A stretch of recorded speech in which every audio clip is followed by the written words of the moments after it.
Welcome to Shyam institute. ఇప్పుడు మనం Shyam institute వారు నిర్వహించినటువంటి MTS ఆన్లైన్ ఎగ్జామ్లో session 1 numerical and mathematical ability నుంచి మనకి 1 by 1 ఏ ప్రశ్నలు వచ్చినాయి, వాటి యొక్క ఎక్స్ప్లెనేషన్ మరి 1 by 1 చూద్దామండి. ఫస్ట్ క్వశ్చన్, P = 7 × 4 - 3, Q = 8 / 4 + 2 మరియు R = 14 / 21 × 9 అయినా PQ + R విలువ ఎంత? బాడ్మాస్ రూల్ ప్రకారం ఇచ్చాడండి. MTSలో గ్యారంటీగా బాడ్మాస్ రూల్ నుంచి ప్రతి మనకి లాస్ట్ టైం కానీ బిఫోర్ లాస్ట్ టైం కానీ ఖచ్చితంగా ఒక బిట్ అయితే రావడం జరిగింది. మరి దాన్ని బేస్ చేసుకొని ఇప్పుడు మనం ఈ బిట్ ఒక్కసారి మనం చేసినట్లయితే బాడ్మాస్ అంటే bracket of division, multiplication, addition, subtraction. ఇప్పుడు చూడండి, P = 7 × 4 - 3. ముందు ఇంటూ చేయాలా మైనస్ చేయాలంటే ముందు మల్టిప్లికేషన్ చేయాలి కాబట్టి 28లో నుంచి 3 తీస్తే మనకి ఎంత వస్తుందంటే 25. At the same time Q = 8 / 4 + 2. మరి 8 / 4 అంటే ముందు డివిజన్ చేయాలా ప్లస్ చేయాలంటే డివిజన్ చేయాలి కాబట్టి 2 + 2 ఎంత వస్తుందంటే 4. అలాగే R వాల్యూ మనం తీసుకున్నట్టయితే R = 14 / 21 × 9. ముందు డివైడెడ్ బై చేయాలా ఇంటూ చేయాలంటే ముందు డివిజన్ చేయాలి తర్వాత ఇంటూ చేయాలి కాబట్టి 14/21 × 9. మరి 7 ఎక్కం 2 సార్లు పోతుంది, ఇక్కడ 3 సార్లు పోతుంది, ఈ 3 ఇక్కడ 3 సార్లు పోతుంది కాబట్టి 6 వస్తుంది. మరి ఫైనల్గా PQR P × Q + R value మనం కట్టాలి కాబట్టి మరి P × Q అంటే 25 × 4 100 అండి, ప్లస్ 6 అంటే ఫైనల్గా మనకు ఆన్సర్ ఎంత వస్తుందంటే 106 అనేది మనకి ఆన్సర్ రావడం జరుగుతుంది. ఆప్షన్ డి అండి. ఓకే, బాడ్మాస్ రూల్ డెఫినెట్గా ఒక బిట్ వస్తుంది, అది కొద్దిగా మరి కాలిక్యులేషన్ పార్ట్ ఉంటుంది కాబట్టి జాగ్రత్త చూసుకోండి. నెక్స్ట్, A = 2k × 3⁵ మరియు B = 2/5 × 3⁵ మరియు A మరియు Bల యొక్క కసాగు అనేది 2/8 × 3⁵ అయినా K యొక్క విలువ ఎంత? ఓకే చూడండి, A = 2k × 3⁵ అండి. అయితే B = ఎంత వస్తుంది మాస్టారు అంటే 2/5 × 3⁵ అండి. మరి at the same time LCM A, B యొక్క కసాగు మనకి ఎంత వస్తుందంటే ఈ రెండింటి యొక్క కసాగు వచ్చేటప్పటికి ఎంత వస్తుందంటే 2/8 × 3⁵. ఇలాంటి సందర్భాల్లో మనకి కసాగు అసలు ఎలా కడతామన్నది తెలియాలి. ఎప్పుడైనా సరే కసాగు ఎలా కడతామంటే డిఫరెంట్ నెంబర్స్ తీసుకుంటాము, వాటి యొక్క హైయెస్ట్ పవర్ తీసుకుంటాం. ఇక్కడ చూడండి, ఇక్కడ 7 ఉంది అంటే ఇది గ్యారెంటీగా ఇక్కడ 7, ఈ రెండిట్లో హైయెస్ట్ పవర్ ఇదే. అలాగే ఇక్కడ 8 ఉంది అంటే గ్యారెంటీగా ఇది 2/5 అంటే ఇది గ్యారెంటీగా 2k ప్లేస్లో మనకి ఎంత ఉండాలి అంటే 2/8 ఉండాలి. మరి 2k = 2/8 అంటే ఫైనల్గా K = ఆన్సర్ ఎంత వస్తుందంటే 8 వస్తుందండి ఎప్పుడైనా సరే. ఓకే, నెక్స్ట్, ఏ అనే వ్యక్తి తన వద్ద ఉన్న వస్తువును Bకు 40% లాభానికి అమ్మాడు, B దానిని Cకు 25% లాభానికి అమ్మాడు. C అనే వ్యక్తి 56 లక్షలు చెల్లిస్తే ఏ చెల్లించవలసిన సొమ్ము ఎంత అన్నాడు. చాలా ఇంపార్టెంట్ బిట్టు. సాధారణంగా అందరూ కూడా దీన్ని ఎలా చేస్తారు అంటే లాభానికి అమ్మితే అంటే ఫర్ ఎగ్జాంపుల్ ఏ ఇంటూ వీడు Bకి 40% లాభానికి అమ్మాడు కాబట్టి దీన్ని ఎలా రాస్తానంటే 140/100 రాస్తానండి. అలాగే B అనేవాడు Cకి 25% లాభానికి అమ్మాడు కాబట్టి 125/100 రాస్తానండి. దట్ ఈజ్ ఈక్వల్ టు మరి C చెల్లించింది ఎంత అంటే 56 లక్షలు చెల్లించాడు. మరి 56 లక్షలు చెల్లించాడు కాబట్టి ఏ చెల్లించిన వాటా ఎంత అండి, ఏ చెల్లించవలసిన వాటా ఎంత లేదా ఏ భాగం ఎంత అని అడిగాడు కాబట్టి క్యాన్సిలేషన్ చూసినట్లయితే 20 ఇందులో 7 సార్లు పోతుంది, 20 ఇందులో 5 సార్లు పోతుంది. అలాగే 25 ఇందులో 5 సార్లు పోతుంది, ఇక్కడ ఇందులో ఎన్ని సార్లు పోతుందంటే 4 సార్లు. ఈ 5 క్యాన్సిల్ అవుతుంది. మరి at the same time A × 7/4 = 56. మరి ఇక్కడ ఏమీ లేదు కాబట్టి 7 ఇందులో ఎన్నిసార్లు పోతుందంటే 7 × 8 = 56, 4 8 ఎంత వస్తుందంటే 32 మనకు ఆన్సర్ వస్తుంది. జాగ్రత్తగా అబ్జర్వ్ చేస్తే 32. ఇది లేదండి, ఈ స్టెప్ కూడా మనం తగ్గించుకోవాలి లేదా కొద్ది స్పీడ్గా కాలిక్యులేషన్ చేయవలసిన వాళ్ళు ఎవరైనా ఉంటే వాళ్ళు ఏం చేస్తారో అది కూడా చెప్తా. అమ్మ ఎప్పుడైనా సరే జాగ్రత్తగా అబ్జర్వ్ చేయండి.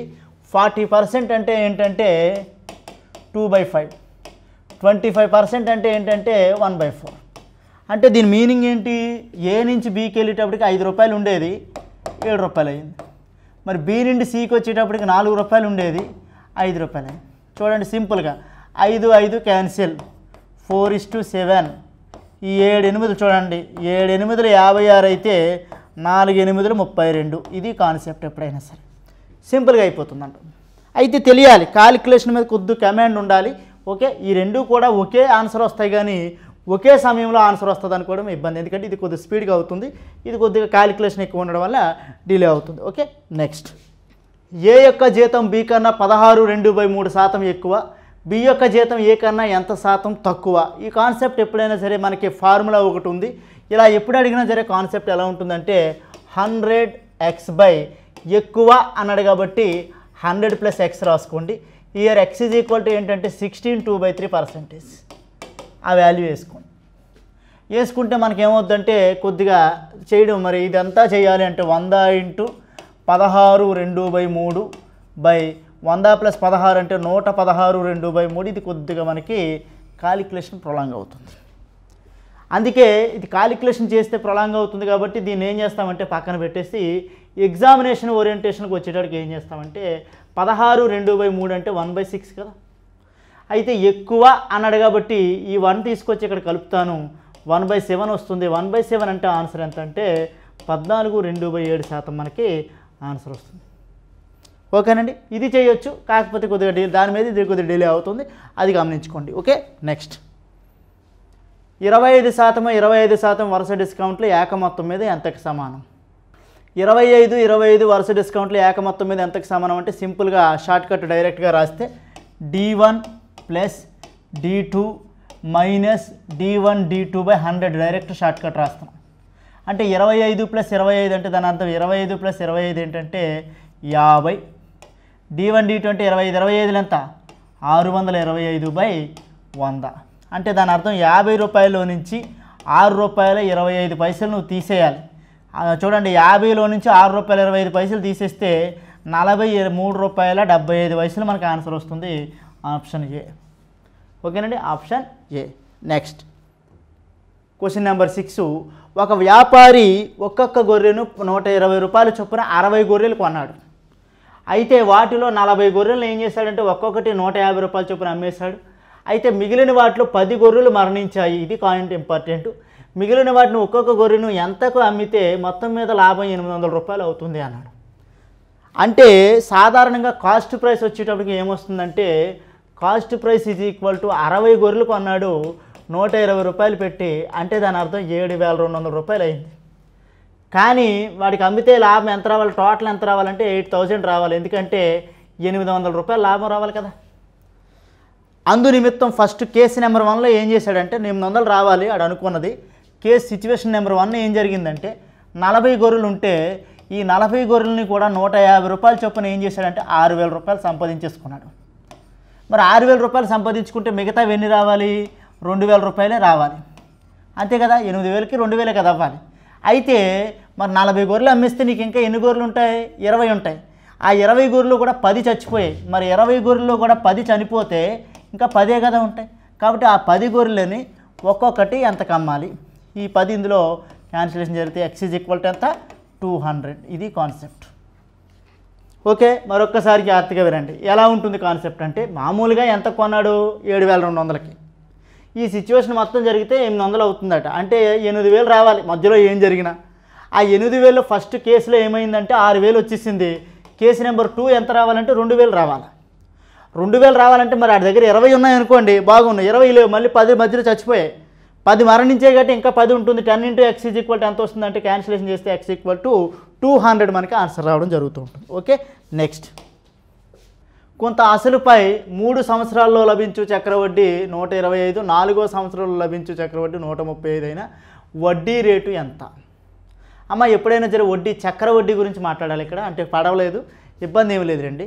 చక్రవడ్డీ అనేది పడితే 125 అంటే వరుస సంవత్సరాలను వచ్చినప్పుడు ఎప్పుడైనా సరే రెండు కూడా ఎప్పుడైనా కన్సిక్యూటివ్ ఇయర్స్, ఇది 4 ఇచ్చింది, ఇది 5 ఇచ్చాం కాబట్టి ఎప్పుడైనా సరే గుర్తుపెట్టుకోండి వరుస సంవత్సరాలను ఇస్తాడు. మిమ్మల్ని ఇబ్బంది పెట్టాలని ఒక్కొక్కసారి ఏమంటాడంటే 10 సంవత్సరాల్లో లభించు చక్రవడ్డీ 1,250, 11 సంవత్సరాలు లభించే చక్రవడ్డీ 1350. 10 సంవత్సరాలకు అందరికీ 1 చెప్పారు, 2 చెప్పారు, 3 చెప్పారు, 10, 12 సంవత్సరాలు అయినప్పుడు చెప్పలేదంటే ఏదైనా సరే వరుస సంవత్సరాలు అన్న కాన్సెప్ట్ వచ్చినప్పుడు ఎప్పుడైనా సరే షార్ట్ కట్ ఏంటంటే డైరెక్ట్గా short cut difference by lowest value into 100.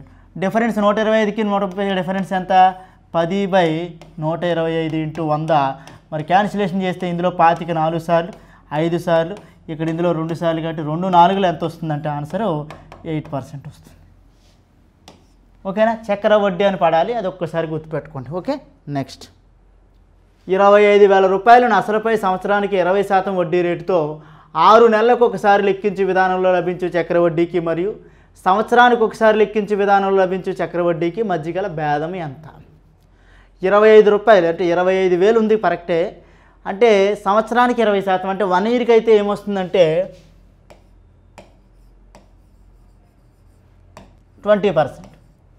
కానీ 6 నెలలకి అంటే 6 మంత్స్కి ఈ 6 నెలలకి ఒకసారి కట్టినప్పుడు ఎంత వస్తుందో చూద్దాం. ఇది 6 నెలలు, ఇది ఒక 6 నెలలు. మరి 6 మంత్స్ అయినప్పుడు ఇది 10%, ఇది 10%. ఈ సందర్భంలో ఎంత వస్తుందో చూద్దాం. మరి 2 సార్లు అంటే 1/1 వచ్చినప్పుడు ఇప్పుడే కదా చెప్పాను, d1 d2 + d1 d2/100. 10 + 10 - 10 into 10/100. ఈ రెండు క్యాన్సిల్ అవుతున్నాయి కాబట్టి 19 వస్తుంది.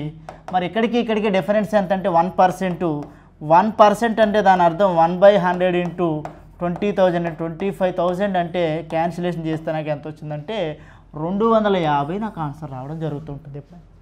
ఓకేనండి, 1% అంటే ఇది సింగిల్గా ఒకే డిస్కౌంట్ మీద ఇచ్చాడు. 6 నెలలకు ఒకసారి అంటే ఫస్ట్ 6 నెలలకు ఒకసారి లెక్కించే విధానంలో చక్రవడ్డీ అన్నాడు కాబట్టి 6 నెలలకి 10, ఇంకొక 6 నెలలకి 10. 10 + 10 అంటే దాని అర్థం డైరెక్ట్గా చేయకూడదు, d1 + d2 - d1 d2/100 వేసి సింపుల్గా డిస్కౌంట్ లేదా లేకపోతే x + y - xy/100 అని వేస్తాం, లేదా మామూలుగా అయినా ఏదైనా సరే 19% వస్తుంది. 19%కి 20కి 1 డిఫరెన్స్ కాబట్టి 250 మనకి ఆన్సర్ వస్తుంది. ఓకే, నెక్స్ట్ 25,000 రూపాయలను A, B, C అను 3 వ్యక్తుల మధ్య 1/10 1/6 1/15 నిష్పత్తిలో విభజించినట్లయితే C వాటాగా వచ్చు వాటా ఎంత అన్నాడు.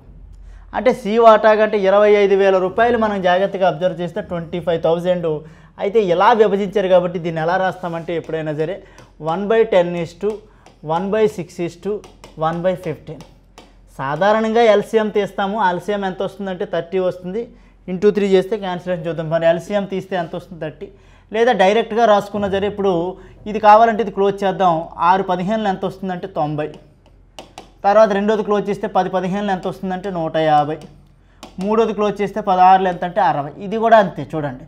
30 ఇందులో 3 సార్లు పోతుంది, ఇందులో 5 సార్లు పోతుంది, ఇందులో 2 సార్లు పోతుంది. మరి 3 5 8 8 2 10 10కి 25,000 అయితే మరి 2 యూనిట్లు C వాటాకి ఎంత వస్తుందంటే 10 ఇందులో చేసిపోతే 2 అంటే 2 25 ఎంత వస్తుందంటే 5,000 మనకు ఆన్సర్ వస్తుంది. ఆప్షన్ నెంబర్ ఏ. ఓకేనండి, జాగ్రత్తగా మనం అబ్జర్వ్ చేస్తే ఆప్షన్ నెంబర్ ఏ 5,000 మనకు ఆన్సర్ వస్తుంది. Okay, next A + B = B + C = C + A = 15 14 11 మరియు A + B + C = 40 అయితే 3A + B - 4C విలువ ఎంత? సాధారణంగా ముందు A + B + C 40 ఇచ్చాడు కాబట్టి మరి ABల విలువలు ఎంతెంత ఉన్నాయో మనం కనుగొందాం. కనుగోవడం అంటే ఇన్ ద సెన్స్ ఇక్కడ చూడండి, వాళ్ళు ఇచ్చింది నేను రాస్తాను. ఎలాగంటే A + B = 15K రాస్తాను, K అనుకుందాం. B + C = 14K రాస్తాను. C + A = 11K రాస్తాను. K అంటే ఒక మల్టిపుల్ ఏదైనా అనుకోవాలి కాబట్టి రేషియోస్ మీద అనుకున్నా. ఇప్పుడు నాకు ఏమొస్తుంది కాన్సెప్ట్ అంటే 2 × A + B + C = 15 14 11 ఎంత వస్తుందంటే 40K వస్తుంది. మరి A + B + C వాడు ఎంత ఇచ్చాడు? 40 ఇచ్చాడు కాబట్టి 2 × 40 = 40K అయితే 40 క్యాన్సిల్ చేస్తే K = ఎంత వస్తుంది? 2 వస్తుంది. మరి K = 2 వస్తే దాని అర్థం A + B = ఎంత? 30. ఇది 28, ఇది 22. అమ్మ నాకు ఒక విషయం మీరు గమ్మత్తు ఇక్కడ చెప్పండి. విషయం ఏంటంటే చూడండి, ఆల్రెడీ A + B అంటే A + B + C ఇక్కడ ఎంత వచ్చిందంటే 40 వచ్చింది. 40 వస్తే అందులో A + B ఆల్రెడీ 30 ఉంది కాబట్టి C సి విలువ ఎంత 10. మరి సి విలువ 10 అయిందంటే చూడండి బి ప్లస్ సి 10 28, అందులో సి 10 అయిందంటే బి విలువ ఎంత అవుద్ది 18. మరి బి విలువ 18 అంటే ఇండైరెక్ట్గా ఏ విలువ ఎంత అవుద్దంటే 12. 12, 18, 30, 30, 10, 40. ఎందుకు ఆ వాల్యూ సబ్స్టిట్యూట్ చేస్తే. ఇప్పుడు దీన్ని మనం ఏం చేస్తామంటే ఎక్కడ చేసుకుంటే 3a 3 12 36 ప్లస్ బి 18 మైనస్ 4 10 40. మరి 36 18 ఎంత వస్తుందంటే 54. 54లోంచి 40 నేను తీసేసానంటే నాకు ఎంత వస్తుందంటే 14 మనకు ఆన్సర్ వస్తుంది ఆప్షన్ డి. ఓకేనండి, కొద్దిగా మన జాగ్రత్త చూసుకున్నట్లయితే కాన్సెప్ట్. నెక్స్ట్, ఎల్ఎం అను ముగ్గురు వ్యక్తుల యొక్క సరాసరి 93 కేజీలు, ఎల్ మరియు ఎం యొక్క సరాసరి 89 కేజీలు, ఎం మరియు ఎన్ యొక్క సరాసరి 96.5 కేజీలు అయితే ఎం యొక్క బరువు ఎంత ఉంటుంది అది ప్రశ్న. చూద్దాం. ఫస్ట్ ఆఫ్ ఆల్ ముగ్గురిని తీసుకున్నట్లయితే ఇక్కడ రాస్తాను L plus M plus N is equal to, అంటే ముగ్గురు ఉన్నారు కాబట్టి 3 × 93 ఇలా రాద్దాం. ఆ తర్వాత కొద్దిగా గ్యాప్ ఇచ్చి ఎల్ ప్లస్ ఎం ఇద్దరు కాబట్టి 2 × 89 రాద్దాం. ఎందుకంటే సరాసరి ఈజ్ ఈక్వల్ టు రాసుల మొత్తము బై రాసుల సంఖ్య, మొత్తం ఈజ్ ఈక్వల్ టు సరాసరి ఇంటూ నెంబర్ ఆఫ్ పర్సన్స్, అంటే మనుషుల సంఖ్య లేదా పరిశీలన సంఖ్య అంటాం. ఓకే, మరి అలాగే ఇంకొక కాన్సెప్ట్ ఏంటంటే M plus N is equal to ఎంత వస్తుందంటే 96.5 × 2 వస్తుంది. ఇప్పుడు జాగ్రత్తగా అబ్జర్వ్ చేస్తే 3 3 9, 9 3 27, 279 ఇది. ఓకే, ఇక్కడ చూడండి 2 80 160, 2 9 18 అంటే 178. ఇక్కడ చూడండి ఈ రెండు అర్థాలు ఒకటి వదిలేయండి. 2 90 180, 2 6 12, 180 192 ప్లస్ 1 193. అయితే ఇప్పుడు మనం ఏం చేయాలి చూడండి, వీళ్ళిద్దరు నలుగురిలో నుంచి ముగ్గురిని తీసేయాలంటే 193 ప్లస్ 178 మైనస్ 279. అయితే నాకేమనిపిస్తుందంటే 3 + 8 11, 11లోంచి 9 తీస్తే 2, యూనిట్ డిజిట్ 2 ఎక్కడ ఉందంటే ఇక్కడ ఉంది కాబట్టి ఆన్సర్ 92. ఓకేనా, మొత్తం చేసే కన్నా ఆప్షన్స్ మన దగ్గర ఉన్నాయి కాబట్టి సింపుల్గా చేసుకోవచ్చు. నెక్స్ట్, 6, 12 యొక్క తృతీయ అనుపాతము మరియు 8, 18 యొక్క మాధ్యమిక అనుపాతం యొక్క నిష్పత్తి ఎంత అన్నది ప్రశ్న. ఓకే, 6, 12 యొక్క తృతీయ అనుపాతము మరియు 8, 18 యొక్క మాధ్యమిక అనుపాతం యొక్క నిష్పత్తి ఎంత అంటే తృతీయ అనుపాతానికి ఫార్ములా ఏంటంటే b²/a. అలాగే దీనికి ఫార్ములా √xy. అక్కడ వేరు ఇక్కడ వేరు. మరి b²/a అంటే 12 × 12/6 √xy అంటే దాని అర్థం 18 × 8. ఈ రెండింటికి క్యాన్సిలేషన్ చేస్తే చూడండి 6 ఇందులో 2 సార్లు పోతే 2 12 24 వస్తుందండి. అలాగే 18 8 ఎంత వస్తుందంటే √18 8 అంటే 144. దీనికి √12, దీనికి ఇలాగ వస్తే 24. 24కి 12కి ఎంత వస్తుందంటే 2:1 మనకు ఆన్సర్ వస్తుంది ఎప్పుడైనా సరే. ఓకేనండి, 2:1 అంటే 2:1 వేరు, 1:2 వేరండి. జాగ్రత్త చూసుకోండి. మళ్ళీ వాడు అడిగింది ఏమన్నాడు, తృతీయ అనుపాతము మాధ్యమిక అనుపాతం. ఒకవేళ మాధ్యమిక అనుపాతం తృతీయ అనుపాతం అనుకుంటే 1:2 అవుతుంది. ఓకే, అది మీరు గమనించాలి ఎప్పుడైనా సరే. నెక్స్ట్, ఏ, బి యొక్క ఆదాయాల మధ్య నిష్పత్తి 2:3 మరియు పొదుపుల మధ్య నిష్పత్తి 3:4. కానీ కండిషన్ ఏ యొక్క ఆదాయం అనేది బి యొక్క పొదుపుకు సమానమైతే ఏ, బి యొక్క ఖర్చుల మధ్య నిష్పత్తి ఎంత అన్నాడు. వెరీ గుడ్, జాగ్రత్తగా అబ్జర్వ్ చేస్తే ఆదాయము అంటే దాని అర్థం income. Income is equal to 2:3 అట. అయితే దాని తర్వాత నేను ఏం రాస్తానంటే సేవింగ్స్, పొదుపుల మధ్య నిష్పత్తి అంటే సేవింగ్ రాస్తాను. మరి సేవింగ్ వచ్చేటప్పటికి ఏమొస్తుందంటే 3:4 వస్తుంది. మరి ఇక్కడ జాగ్రత్తగా అబ్జర్వ్ చేస్తే ఖర్చుల మధ్య నిష్పత్తి రెండింటికి డిఫరెన్సే కదా, ఖర్చు ఎక్స్పెండిచరు. ఇది తీద్దాం. ఇప్పుడు వాడు ఇంకొక కండిషన్ ఏం చెప్పాడంటే సింపుల్ లాజిక్, ఇక్కడ ఏ యొక్క ఆదాయం బి యొక్క పొదుపుకు సమానము. ఇది ఏ యొక్క ఆదాయము బి యొక్క పొదుపుకి సమానం అంటే ఏ ఇది కదా, ఇది బి కదా. మరి ఏ యొక్క ఆదాయం బి యొక్క పొదుపు కంటే ఇక్కడ 4 ఉంది కాబట్టి ఇక్కడ 4 వచ్చేలా చేస్తాను. 4 అంటే దాని అర్థం దీన్ని 2 పెట్టి మల్టిప్లై చేస్తాను. ఎందుకో చెప్తాను. 2 2 4, 2 3 6. చూడండి ఇప్పుడు సరిపోయింది, రేషియో మారలేదు. ఏ యొక్క ఆదాయం బి యొక్క పొదుపుకి సమానం కాబట్టి ఖర్చు చూడండి 4 రూపాయలు సంపాదిస్తే 3 రూపాయలు పొదుపు చేస్తున్నాడంటే ఖర్చు ఎంత వస్తుందంటే 1. 6కి 4కి డిఫరెన్స్ 2 కాబట్టి ఇక్కడ ఆన్సర్ ఎంత వస్తుందంటే 1:2 సింపుల్గా. ఓకేనండి. నెక్స్ట్ 85,000 రూపాయలు పెట్టుబడితో ఏ వ్యాపారం ప్రారంభించాడు? కొంతకాలం తర్వాత 42,500 రూపాయలు పెట్టుబడితో బి అతనితో కలిశాడు. సంవత్సరానికి వచ్చిన లాభాల్లో వారిద్దరి వాటాలు 3:1 నిష్పత్తిలో ఉంటే బి ఎన్ని నెలలు ఉన్నాడు? అమ్మ బి ఎన్ని నెలలు ఉన్నాడు అంటే కొంతకాలం తర్వాత వచ్చాడు అంటే అది 2 నెలల 3 నెలలు 4 నెలలు అంటే 2 నెలల తర్వాత వచ్చాడంటే 10 నెలలు ఉన్నట్లు లెక్క. 3 నెలల తర్వాత జాయిన్ అయ్యాడంటే మిగతా కాలం అంతా ఉన్నట్టు. అయితే ఇక్కడ ఎన్నాళ్ళు ఉన్నాడు, బి ఎన్ని నెలలు వ్యాపారంలో ఉన్నాడంటే మరి ఇలా పెద్ద అయిపోతుంది నెంబర్ కాబట్టి నేను ఏం చేస్తానంటే పోనీకో చూడండి 8,000 అంటే 85,000 రూపాయలు ఎన్నాళ్ళు పెట్టాడంటే 12 నెలలు పెట్టాడు. ఆ తర్వాత మనోడు ఏం చేశాడంటే 42,500 రూపాయలు పట్టుకొని వచ్చాడు. కానీ ఎన్నాళ్ళ తర్వాత వచ్చాడు కానీ ఎన్నాళ్ళు ఉన్నాడో మనకి ఇంపార్టెంట్. ఎక్స్ అనుకుందాం, వాడు ఒక ఎక్స్ నెలలు ఉన్నాడు అనుకుందాం. మరి ఎక్స్ నెలలు వ్యాపారంలో ఉన్నాడు కాబట్టి ఫైనల్గా మనకి ఎంత వస్తుందంటే 3/1 వస్తుంది. మరి ఫైనల్ 3/1 వస్తే ఇక్కడ ఏమొస్తుంది జాగ్రత్తగా అబ్జర్వ్ చేస్తే చూడండి ఇది కరెక్ట్గా ఇందులో 2 టైమ్స్ పోతుందండి. మరి 2 టైమ్స్ పోతే ఇక్కడ ఈ 3 ఇక్కడ ఎన్నిసార్లు పోతుందంటే 4 సార్లు పోతుంది. ఇండైరెక్ట్గా ఎక్స్ ఈజ్ ఈక్వల్ టు 8 కాబట్టి నీకు ఆన్సర్ ఎంత వస్తుందంటే 8 నెలలు అని ఆన్సర్ వస్తుంది. అయితే ఎన్నాళ్ళు ఉన్నాడు అంటే 8 నెలలు, ఎన్నాళ్ళ తర్వాత వచ్చి చేరాడంటే 8 నెలలు ఉన్నాడంటే దాని అర్థం 4 నెలల తర్వాత వచ్చి చేరినట్టు కదా, అప్పుడు 4 నెలలు అవుతుంది. అంటే చాలామంది కన్ఫ్యూజ్ అవుతారు. ఎన్నాళ్ళ తర్వాత వచ్చి చేరాడు అంటే 4 నెలల తర్వాత వచ్చి చేరాడు, 4 నెలల తర్వాత వచ్చి జాయిన్ అయ్యాడు కాబట్టి 8 నెలలు ఉన్నాడు. నాకు ఇక్కడ క్వశ్చన్ ఏంటంటే ఎన్ని నెలల వ్యాపారంలో ఉన్నాడు అన్నాడు కాబట్టి 8 నెలల వ్యాపారంలో ఉన్నాడు. ఓకేనండి. నెక్స్ట్ కొంత సొమ్ముపై సంవత్సరానికి 6% బారు వడ్డీ రేటు చొప్పున 3 సంవత్సరాలకు లభించిన మొత్తం విలువ, వెరీ గుడ్, మొత్తం విలువ అనేది అదే సొమ్ముపై అదే వడ్డీ రేటుతో వచ్చిన 13 సంవత్సరాలకు వచ్చిన బారు వడ్డీకి సమానమైన ఆర విలువ ఎంత అన్నాడు. అమ్మ 6% అంటే దాని అర్థం సాధారణంగా మనం ఎలా రాస్తాము, సింపుల్గా రాసేసుకుందాం. ఇక్కడ అసలుతో సంబంధం లేదు కదా.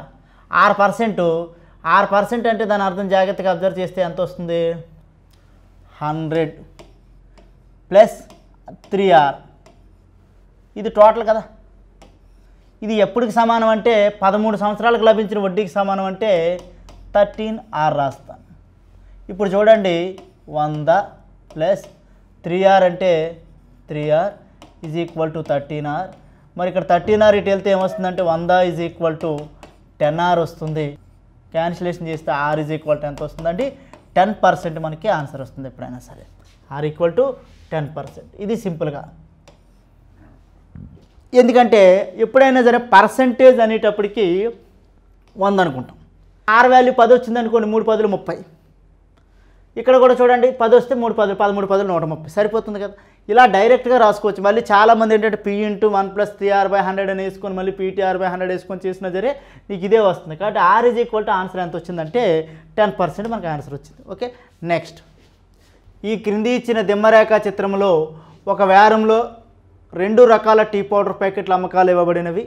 సరాసరిన ప్రతి దుకాణంలో 2 రకాల టీ పౌడర్ ప్యాకెట్ల అమ్మకం విలువ రూపాయలలో తెలపండి అన్నది ప్రశ్న. సాధారణంగా ఇక్కడికి వచ్చేటప్పటికి ఏమొస్తుందంటే సరాసరి అంటే రాసుల మొత్తముపై రాసుల సంఖ్య కాబట్టి S1 plus S2 plus S3 plus S4 plus S5/5. అయితే ఇక్కడ S1 అంటే A ఈజ్ ఈక్వల్ టు ఎంత వస్తుందంటే చూడండి 60ని 96 కలిపితే ఎంత వస్తుందంటే 156 రూపాయలు వస్తుందండి. మరి 156 తర్వాత 68 + 54 అంటే ఎంత వస్తుందంటే 122 రూపాయలు వస్తుందండి. అలాగే మరి 74 80 అంటే ఎంత వస్తుందంటే 154 రూపాయలు వస్తుంది. అలాగే మరి 88 + 76 అంటే ఎంత వస్తుందంటే 164 రూపాయలు వస్తుందండి. ప్లస్ ఇంకొక విషయం ఏంటంటే చివరిగా 90 + 80 అంటే 176 వస్తుంది. బై 5 చేస్తే మనకి ఎంత వస్తుందంటే చూడండి 6 4 10, మరి 10 + 4 14, 14 2 16, 16 6 కలిపితే 22 2 ఉంటుంది. 2 5 7, 7 2 9, 9 5 14, 14 6 20, 20 + 7 ఎంత అంటే 27, ఇంకా 2 ఉంటుంది కాబట్టి 2 + 1 3, 3 1 4, 4 1 5, 5 1 6, 6 1 7. మరి 772/5 అంటే మీకు ఇక్కడ చిన్న అవకాశం కోసం ఏం చేస్తానంటే ఇక్కడ నేను ఒక 2 పెట్టి గుణించి ఒక 2 పెట్టి భాగిస్తాను. ఎందుకంటే మీకు సింపుల్గా ఆన్సర్ రావడానికి, మీకు డివిజన్ కన్నా సింపుల్గా. ఇది 2/2 అయితే 2 రెళ్ళు 4, 2 ఏళ్ళు 14 ఒకటి ఉంటుంది, 2 ఏళ్ళు 14 1 15 బై కింద 2 5 10 కాబట్టి ఫైనల్గా నీకు ఆన్సర్ ఎంత వస్తుందంటే 154.4. ఫస్ట్ ఆప్షన్ ఇదే రైట్ ఆన్సర్. ఓకేనండి, సాధారణంగా ఎప్పుడైనా సరే. అయితే మరి ఎస్ఎస్సికి వచ్చినప్పటికి ఒక్కొక్కసారి ఏంటంటే ఇస్తే మీ అదృష్టం బాగుండి ఒక 2 బిట్లు ఇవ్వచ్చు, లేదా ఒకే బిట్ ఇచ్చి మరి చేయమని అవకాశం ఉంది. కాబట్టి పెద్ద ప్రాబ్లం అయితే లేదు, ఎందుకంటే డయాగ్రామ్ ఆల్రెడీ ఉంటుంది కాబట్టి. ఒకటే ఇక్కడ యావరేజ్ కాన్సెప్ట్ మీద ఇచ్చాడు, రాసుల మొత్తముపై రాసుల సంఖ్య. ఓకేనండి, నెక్స్ట్. ఏ ఒక పనిని 21 రోజుల్లోనూ, బి అదే పనిని 42 రోజుల్లో. చూడండి, ఏ ఒక పనిని 21 రోజుల్లోనూ, బి అదే పనిని 42 రోజుల్లో పూర్తి చేయగలరు. వారిద్దరూ కలిసి 7 రోజులు పని చేస్తే ఇంకా ఎంత భాగం పని మిగిలింది? ముందు సాధారణంగా ఏంటంటే ఈ రెండింటికి ఎల్సిఎం ఎంత వస్తుందంటే 42 వస్తుంది. మరి ఆ రెండింటికి ఎల్సిఎం 42 వస్తే మరి జాగ్రత్తగా అబ్జర్వ్ చేస్తే ఇందులో ఒక్కసారి పోతుంది, ఇందులో 2 సార్లు పోతుంది. అయితే వీళ్ళిద్దరూ కలిసి 7 రోజులు చేశారట. అంటే 2 + 1 3, 3 ఏళ్ళు 21 యూనిట్లు అయిపోయింది. 21 యూనిట్లు అంటే 42లో ఎంత శాతం అంటే 1/2 అంటే మరి మిగతాది ఇంకా ఎంత భాగం పని మిగిలి ఉంది అన్నాడు. కాబట్టి ఆన్సర్ డి 1/2 మిగిలింది. అంటే 1/2 జరిగింది అంటే 1/2 మిగిలి ఉంటుంది ఎప్పుడైనా సరే. Okay, next. 18. ఒక శంకువు యొక్క ఎత్తు 24 సెంటీమీటర్లు. చాలా ఇంపార్టెంట్, ఇక్కడ కూడా బిట్టు ఒక్కసారి జాగ్రత్త చూసినట్లయితే ఒక శంకువు యొక్క ఎత్తు 24 సెంటీమీటర్లు మరియు భూవైశాల్యం 154 చదరపు సెంటీమీటర్లు అయితే శంకువు యొక్క ప్రక్కతల వైశాల్యం ఎంత ఉంటుంది? ఓకే, మనం ఏం కట్టాలన్నది పక్కన పెడితే వాడు ఏమి ఇచ్చాడన్నది చూద్దాం. Height h = 24. భూవైశాల్యం అంటే శంకువుగా చూడండి ఇలా ఉంటుంది. మరి భూవైశాల్యం అంటే వృత్తం ఉంటుంది కాబట్టి πr² = 154. మరి πr² = 154 అంటే 22/7, r² = 154 వస్తుందండి. మరి ఇక్కడ జాగ్రత్త చూసుకున్నట్టయితే 11 ఎక్కం 2 సార్లు పోతుంది, ఇక్కడ ఒక 11 11 4. మరి ఈ 2 ఎక్కం ఇందులో 7 సార్లు పోతే r² = 49, that is equal to r ఎంత వస్తుందంటే 7 వస్తుంది. ఇప్పుడు మనం కట్టవలసింది ఏంటంటే శంకువు యొక్క ప్రక్కతల వైశాల్యం. శంకువు యొక్క ప్రక్కతల వైశాల్యం ఫార్ములా ఏంటంటే πrl. ఇలా ఉంటే మరి ఇప్పుడే నేను చేశాను కాబట్టి ఇది r ఎంత వచ్చిందంటే 7 వచ్చింది. ఇది ఎంత వచ్చింది? 24 వచ్చింది. అయితే మళ్ళీ ఇక్కడ మీరు ఎలా కట్టాలా మాస్టర్ అంటే అక్కడ అదే చెప్తున్నాను. ఇక్కడ πrl ఫార్ములా ప్రక్కతల వైశాల్యం = πrl. πrlలో మరి r ఉంది కానీ ఎలా లేదు కదంటే మీరు అందుకే గుర్తుపెట్టుకోవాలి, ఇది రైట్ యాంగిల్ ట్రయాంగిల్ కాబట్టి 7, 24, 25 మనకి ఏమవుతాయంటే ట్రిప్లెట్స్ అవుతాయి. అప్పుడు ఎల్ వాల్యూ డైరెక్ట్గా ఎంత వస్తుందంటే 25 వస్తుంది. మరి 25 వస్తే 22/7, r వాల్యూ 7, l వాల్యూ 25. ఇది ఇక్కడ క్యాన్సిలేషన్ అవుతే 22 × 50 ఎంత వస్తుందంటే 550 మనకు ఆన్సర్ వస్తుంది. ఎప్పుడైనా సరే జాగ్రత్తగా అబ్జర్వ్ చేస్తుంది. ఒకవేళ ఈ విషయం మీకు తెలియలేదు అనుకుంటే అప్పుడు మళ్ళీ మీరు ఏం చేయాలంటే ఫార్ములా వేసుకోవాలి. l² = r² + h² అని రాసుకోవాలి. మరి 7 ఏళ్ళు 49, అలాగే h అంటే 24, 576. మరి 576 49 కలిపితే మనకి ఎంత వస్తుందంటే 625. మరి l² = 65 అంటే l ఎంత వస్తుందంటే 25. మరి ఇక్కడ విషయం ఎక్స్ప్లెయిన్ చేయాలి కాబట్టి చేస్తున్నాను తప్ప లేకపోతే ఏమవుతుందంటే కొద్దిగా ప్రొలాంగ్ అయిపోతుంది ఎప్పుడైనా సరే. మరి అందుకే అంటే కొంతమంది వదిలేస్తారు, ఆ వదిలేకుంటే జస్ట్ అక్కడ ఆ కాన్సెప్ట్ గుర్తుపెట్టుకుంటే ఇక్కడ కాన్సెప్ట్ ఈజీగా అయిపోతుంది. చాలామంది మరి 154 వస్తుందంటే r వాల్యూ 7 అని కూడా చాలామంది టక్కున చెప్తారు, ఎందుకంటే కొద్దిగా ప్రాక్టీస్ ఉంది. Okay, next. 6 సెంటీమీటర్లు, 8 సెంటీమీటర్లు, 10 సెంటీమీటర్ల కొలతలు కలిగిన ఒక త్రిభుజం యొక్క పరివృత్తం యొక్క వైశాల్యం ఎంత అన్నాడు. అంటే 6 సెంటీమీటర్లు, 8 సెంటీమీటర్లు, 10 సెంటీమీటర్లు ఇవి గుర్తుపెట్టుకోవాలి ఎప్పుడు కూడా. అమ్మ 6 కానీ 8 కానీ 10 కానీ లేదా 3 కానీ 4 కానీ 5 కానీ ఇవి ఏ ట్రయాంగిల్ అంటే రైట్ యాంగిల్ ట్రయాంగిల్ అమ్మ. ఎప్పుడు కూడా ఎక్కడ ఉంటుందంటే గ్యారెంటీగా కర్ణంలో సగం ఉంటుంది. r ఏమొస్తుందంటే రేడియస్ డయాగ్నల్ అంటే కర్ణము/2. మరి కర్ణము/2 అంటే దాని అర్థం ఇది 6 అండి, ఇది 8 అండి, ఇది 10 అండి. మరి 10/2 అంటే దాని అర్థం 5. మరి ఇప్పుడు πr² వాల్యూ కావాలి కాబట్టి πr² 22/7 × 25. 22 ఎంత వస్తుందంటే 550/7 మనకు ఆన్సర్ వస్తుంది. మరి జాగ్రత్తగా బి ఆప్షన్. ఓకే, తెలియాలి అది a triangle? Right angle triangle. ఒక తీగ వృత్తాకారంలో గలదు, దాని యొక్క వ్యాసార్థం అనేది 28 సెంటీమీటర్లు. ఆ తీగను దీర్ఘచతురస్రాకారంగా మలిచారు. ఆ దీర్ఘచతురస్రం యొక్క పొడవు మరియు వెడల్పుల మధ్య నిష్పత్తి 7:4 అయితే ఆ దీర్ఘచతురస్రం యొక్క వైశాల్యం ఎంత ఉంటుంది అన్నది ప్రశ్న. మరి సాధారణంగా మరి వైశాల్యం అంటే దాని అర్థం ముందు ట్రైల్ వేద్దాం. ఎప్పుడైనా సరే దీర్ఘచతురస్రం యొక్క వైశాల్యం అంటే L/B అండి. కానీ ఇక్కడ నేను ఏమనుకుంటానంటే రేషియో 7x/4x కాబట్టి 7x/4x² రాస్తా. నాకు ఇండైరెక్ట్గా ఇప్పుడు ఏం జరగాలి అంటే సాధారణంగా వినండి, ఈ వచ్చిన వాల్యూ నీకు వచ్చిన ఆన్సర్ ఎప్పుడు కూడా 4తో డివిజిబుల్ అవ్వాలి. మరి 4తో డివిజిబుల్ అవ్వాలి అంటే ఒక్క క్షణం వినండి. 4తో డివిజిబుల్ అవ్వాలంటే చివరి 2 అంకెలు 4తో డివిజిబుల్ అయితే చాలు. మరి చివరి 2 అంకెలు అంటే 92 అని ఉంది చూడండి. 92 4తో పోతుందంటే 4 2 8, 4 3 12 పోతుంది. అలాగే ఇక్కడ చూడండి 42 అంటే 4 10 40 కానీ 2లో పోదు కాబట్టి ఇది పోదు. అలాగే 84లో అంటే చూడండి 4 2 8, 4 1 4 ఇక్కడ కూడా పోతుంది. ఓకే, అయితే ఇక్కడ చూడండి 82లో అంటే జాగ్రత్తగా 4 20 80 కానీ ఇక్కడ పోదు. అంటే నీకు గ్యారెంటీగా వచ్చిన ఆన్సర్ ఇది కానీ అయి ఉండాలి. అట్ ది సేమ్ టైం ఇక్కడ జాగ్రత్తగా అబ్జర్వ్ చేస్తే చూడండి మరి 1792లో 4 పోతుంది కాబట్టి ఇక్కడ 7 ఎక్కం ఇంకోటి ఉంది కాబట్టి 7 2 14, 39లో 7 5 35, 42లో 7 6 42. అంటే 7 ఎక్కం ఎన్నిసార్లు పోతుందంటే 256 సార్లు పోతుంది. అలాగే ఇక్కడ చూడండి పోనీ 7 2 14, 7 4 28 కాబట్టి ఇక్కడ 7 ఎక్కం పోవట్లేదు కాబట్టి సింపుల్గా మనకు ఆన్సర్ ఎంత వస్తుందంటే 1792 అనేది ఆన్సర్ వస్తుంది. అదేంటి మాస్టర్ అంత ఈజీగా చెప్పేశారంటే కాన్సెప్ట్ అయితే అదే.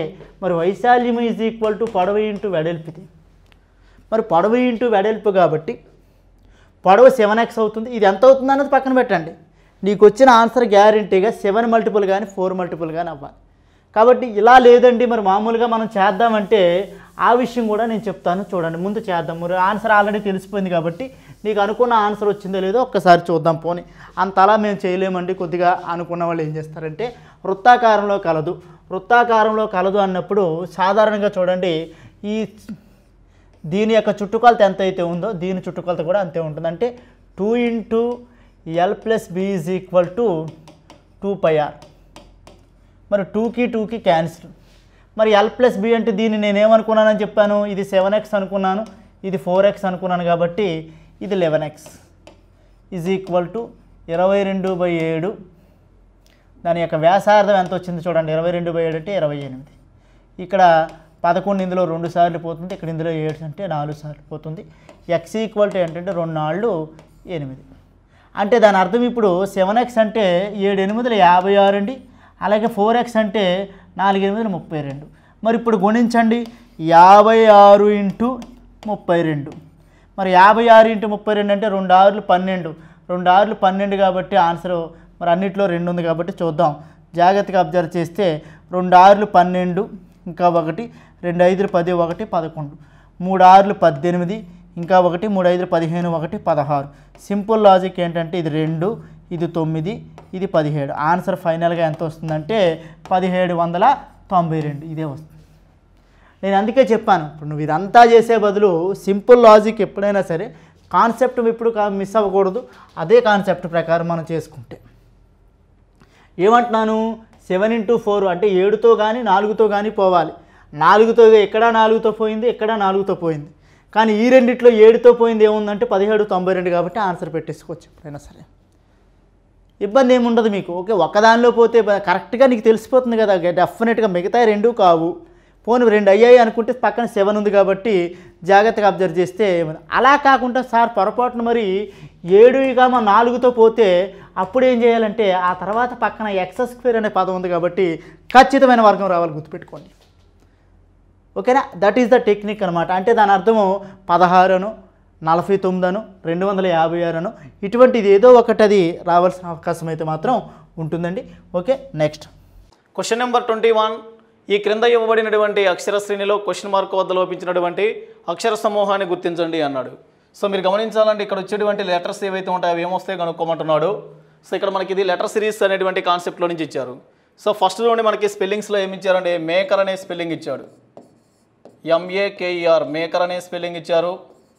మరి నెక్స్ట్ సెకండ్ వన్ గమనించినట్లయితే OCMER జీటీ అని ఇచ్చారండి, ఓసిఎం జీటీ. మరి నెక్స్ట్ థర్డ్ వన్ గమనించండి, ఆర్ఎఫ్పి, నెక్స్ట్ జేడబ్ల్యూ. ఇక లాస్ట్ వన్ ఇక్కడ ఫోర్త్ వన్ గమనించినట్లయితే మనకి ఏమి ఇచ్చారు, సో డబ్ల్యూకే, నెక్స్ట్ యూఓబి అని ఇచ్చారండి. మరి నెక్స్ట్ ఏం వస్తుందో ఫైండ్ అవుట్ చేయమంటున్నారు. సో ఈ లెటర్స్ని కానీ గమనించినట్లయితే ఫస్ట్ ఏముందంటే ఎం అనేటువంటి లెటర్ ఉంది. సో ఎం అంటే ఎంత 13, ఓ అంటే 15, ఆర్ అంటే 18, డబ్ల్యూ అంటే ఎంత 23. సో ఫస్ట్ ఏం చేస్తారు, లెటర్స్ నెంబర్స్ రాసుకోవాలి. మరి ఇప్పుడు చెప్పండి 13 అనే నెంబర్ 15 అవుతుంది, 15 నుంచి 13, 13 నుంచి 23. మరి నెక్స్ట్ ఏ నెంబర్ వస్తుందని అడిగారు అనుకోండి. సో ఇక్కడ డిఫరెన్స్ కట్టారనుకోండి, 13కి 15కి డిఫరెన్స్ ఎంత అండి, 2 అనే నెంబర్ వస్తుంది. 15కి 18కి డిఫరెన్స్ 3 వస్తుంది. మరి 18 నుంచి 25కి రాని డిఫరెన్స్ ఎంత వస్తుంది, 5 అనే నెంబర్ వస్తుంది. మరి 2, 3, 5 అనే నెంబర్లు తీసుకుంటే ఏమవుతాయండి మనకి, సో ప్రధాన సంఖ్యలు అవుతాయి. మరి నెక్స్ట్ వచ్చే ప్రధాన సంఖ్య ఏమవుతుంది అంటే మనకి 7 అనే నెంబర్ వస్తుంది. 23 + 7 ఎంత వస్తుందండి, 30. మరి 30 అనే నెంబర్ నీకు తెలియనప్పుడు ఏం చేస్తావు అంటే ఇక్కడ మనకి సో జెడ్ అనే లెటర్ నెంబర్ గుర్తుపెట్టుకోవాలి. సో జెడ్ అంటే ఎంత 26. మరి ఇప్పుడు చెప్పండి 26 కంటే ఎంత ఎక్కువ ఉంది, ఇక్కడ 4 ఎక్కువ ఉంది. మరి 4 ఎక్కువ ఉంది అంటే అప్పుడు ఏమొస్తుంది మనకి, ఇక్కడ లెటర్ వచ్చేసరికి డి అనే లెటర్ వస్తుంది. కాబట్టి ఫస్ట్ ఏం రావాలి మనకి, ఇక్కడ డి అనే లెటర్ రావాలి. మరి ఒక్కసారి ఆప్షన్స్లో గమనించండి, స్టార్టింగ్ తీసుకుంటే అన్నీ కూడా ఏమున్నాయి, డి అనే లెటర్సే ఉన్నాయి. మరి నెక్స్ట్ తర్వాత ఏం చేస్తారు, సెకండ్ లెటర్కి వెళ్ళాలి. మరి సెకండ్ లెటర్ గమనించారనుకోండి, ఏ నుంచి సికి వచ్చారనుకోండి, సో ఇది కూడా ఏమవుతుంది, +2 యాడ్ చేశాడు, 1, 3. నెక్స్ట్ ఇదేమవుతుందో అండి 6, 3, 6. మళ్ళీ డిఫరెన్స్ ఎంత వస్తుంది, 3 అనే నెంబర్ వస్తుంది. 6 నుంచి నెక్స్ట్ 11కి వచ్చారనుకోండి, 5 అనే నెంబర్ వస్తుంది. మరి ఇప్పుడు మీరు చేయాల్సింది ఏంటి, దీనికి 7 అనే నెంబర్ కలపాలి. 11కి 7 కలిపారనుకోండి ఎంత వస్తుందండి, సో 18. సో 18 అంటే 6 అనే లెటర్ వస్తుంది. కాబట్టి ప్రతి దానికి కూడా డిఫరెన్స్ ఎంత వస్తుంది అంటే మనకి ఇక్కడ 2, 3, 5, 7 అనే నెంబర్స్ వస్తున్నాయి. మరి మళ్ళీ ఇక్కడికి రాండి, ఇక్కడ 2 అనే నెంబర్ ఉంది, నెక్స్ట్ ఇక్కడ 3, నెక్స్ట్ ఇదేమవుతుంది 5. మరి ఈసారి ఏం చేస్తారు, సో 7 అనే నెంబర్ తీసుకోండి. మరి 21కి 7 కలిపారనుకోండి 28. మరి 28 తెలియదు అనుకోండి, అందులో నుంచి ఏం చేస్తారు, 26 తీసేయండి. మరి తీసేయడం వల్ల ఏమవుతుంది, 2 కాబట్టి బి అనే లెటర్ వస్తుంది. కాబట్టి డిఆర్బి అనే లెటర్స్ వస్తాయి. మళ్ళీ ఇక్కడికి రావాలండి, ఈ అంటేనేమో 5, జి అంటేనేమో 7. కాబట్టి ఈ రెండింటికి డిఫరెన్స్ 2 అనే నెంబర్ వస్తుంది. మళ్ళీ ఇక్కడ డిఫరెన్స్ కట్టండి, 3 అనే నెంబర్ వస్తుంది. మళ్ళీ ఇక్కడ డిఫరెన్స్ వచ్చేసరికి 5 అనే నెంబర్ వస్తుంది. మరి ఇప్పుడు ఏం చేస్తారు, 7 అనే నెంబర్ తీసుకోండి. మరి ఓ అంటే 15 కాబట్టి 15కి 7 కలిపారనుకోండి ఎంత వస్తుంది, 22. 22 అంటే లెటర్ వస్తుంది, వి అనే లెటర్ వస్తుంది. ఇక లాస్ట్కి రావాలి. సో ఆర్ నుంచి టీకి వచ్చారనుకోండి, 2 అనే నెంబర్ కలిపాడు. టీ నుంచి డబ్ల్యూకి 3 అనే నెంబర్ కలిపాడు. డబ్ల్యూ నుంచి బీకి రావాలి. ఇక్కడ డబ్ల్యూ అంటే ఎంత వస్తుందండి, 23. బి అంటేనేమో 28. కాబట్టి ఇక్కడ డిఫరెన్స్ ఎంత వస్తుంది, 5 అనే నెంబర్ వస్తుంది. ఇక లాస్ట్ మళ్ళీ ఏం చేస్తారు, ఇక్కడ 7 అనే నెంబర్ తీసుకోండి. 2 + 7 ఎంత అండి, 9. కాబట్టి ఐ అనే లెటర్ వస్తుంది. మరి ఇప్పుడు చెప్పండి డిఆర్బి విఐ అనేటువంటిది ఎక్కడ ఉందో చెక్ చేసుకోండి. సో డిఆర్బి విఐ అనేటువంటిది ఎక్కడ ఉందో చెక్ చేసుకోవాలండి. సో ఒకసారి ఆప్షన్స్ గమనించాలి. డిఆర్బి విఐ అనేది ఎక్కడ ఉంది మనకి, సో 4th ఆప్షన్లో ఉంది కాబట్టి so 4th option is the correct answer. Next ఈ క్రింద ఇవ్వబడినటువంటి పోలిక పరీక్షలో సో క్వశ్చన్ మార్క్ వద్ద రావాల్సినటువంటి సంఖ్యను గుర్తించండి అన్నాడు. సో మనకి ఇక్కడ ఏ నెంబర్ వస్తుందో ఫైండ్ అవుట్ చేయమంటున్నాడు. సో ఇక్కడ మీరు గమనించాల్సింది ఏంటి అంటే ఈ రెండు కూడా ఎనాలజీ సింబల్స్ అండి. మరి ఎనాలజీ సింబల్స్ కానీ గమనించినట్లయితే సో ఫస్ట్ ఇక్కడ ఉండి సో ఈ 42 అనే నెంబర్ నుంచి సో నీకు 577 అనే నెంబర్ ఎలా వస్తుందో చెక్ చేసుకోవాలి. మరి ఇది అయిపోయిన తర్వాత నెక్స్ట్ ఏం చేస్తారు అంటే 21 అనే నెంబర్ నుంచి 145 అనే నెంబర్ ఎలా వస్తుందో చెక్ చేయాలి. సో తర్వాత ఏం చేస్తారు, ఇక 32 అనే నెంబర్ ఉంది కదా, ఆ 32 అనేటువంటి నెంబర్ నుంచి నెక్స్ట్ ఏం వస్తుందో మనం చెక్ చేసుకోవచ్చండి. మరి ఇప్పుడు చెప్పండి ఇక్కడ 577 అనే నెంబర్ రావాలి అంటే సో మీరు ఏం చేస్తారు, ఇక్కడ ఈ 42 అనే నెంబర్ ఉంది కదా, దీన్ని ఏం చేస్తారు, రివర్స్ తీసుకోండి. 42ని రివర్స్ రాస్తే ఏమవుతుందంటే ఇది 24 అవుతుంది. మరి ఇక్కడ 24 అయినట్లయితే ఇక్కడ ఏమొస్తుంది అంటే మనకి ఇది సో 24 స్క్వేర్ రాసి దానికి ఎంత కలుపుతున్నాడు, 1 కలిపాడు. మరి 24కి స్క్వేర్ చేస్తే ఎంత వస్తుంది, 576 ప్లస్ 1 కలపండి 577 అవుతుంది. మళ్ళీ ఇక్కడికి రావాలి, సేమ్ ఇక్కడ 21 అనే నెంబర్ని రివర్స్ తీసుకుంటే మనకి 12 అనే నెంబర్ వస్తుంది. మరి దీని నుంచి ఆన్సర్ ఎలా వస్తుంది అంటే మనకి ఇది 12 స్క్వేర్ రాసి ప్లస్ 1 కలిపాడు. 12 స్క్వేర్ అంటే ఎంత అండి, 144 ప్లస్ 1 కలిపినట్లయితే 145 అవుతుంది. మరి సేమ్ ఇదే కాన్సెప్ట్ని ఇక్కడ తీసుకురండి.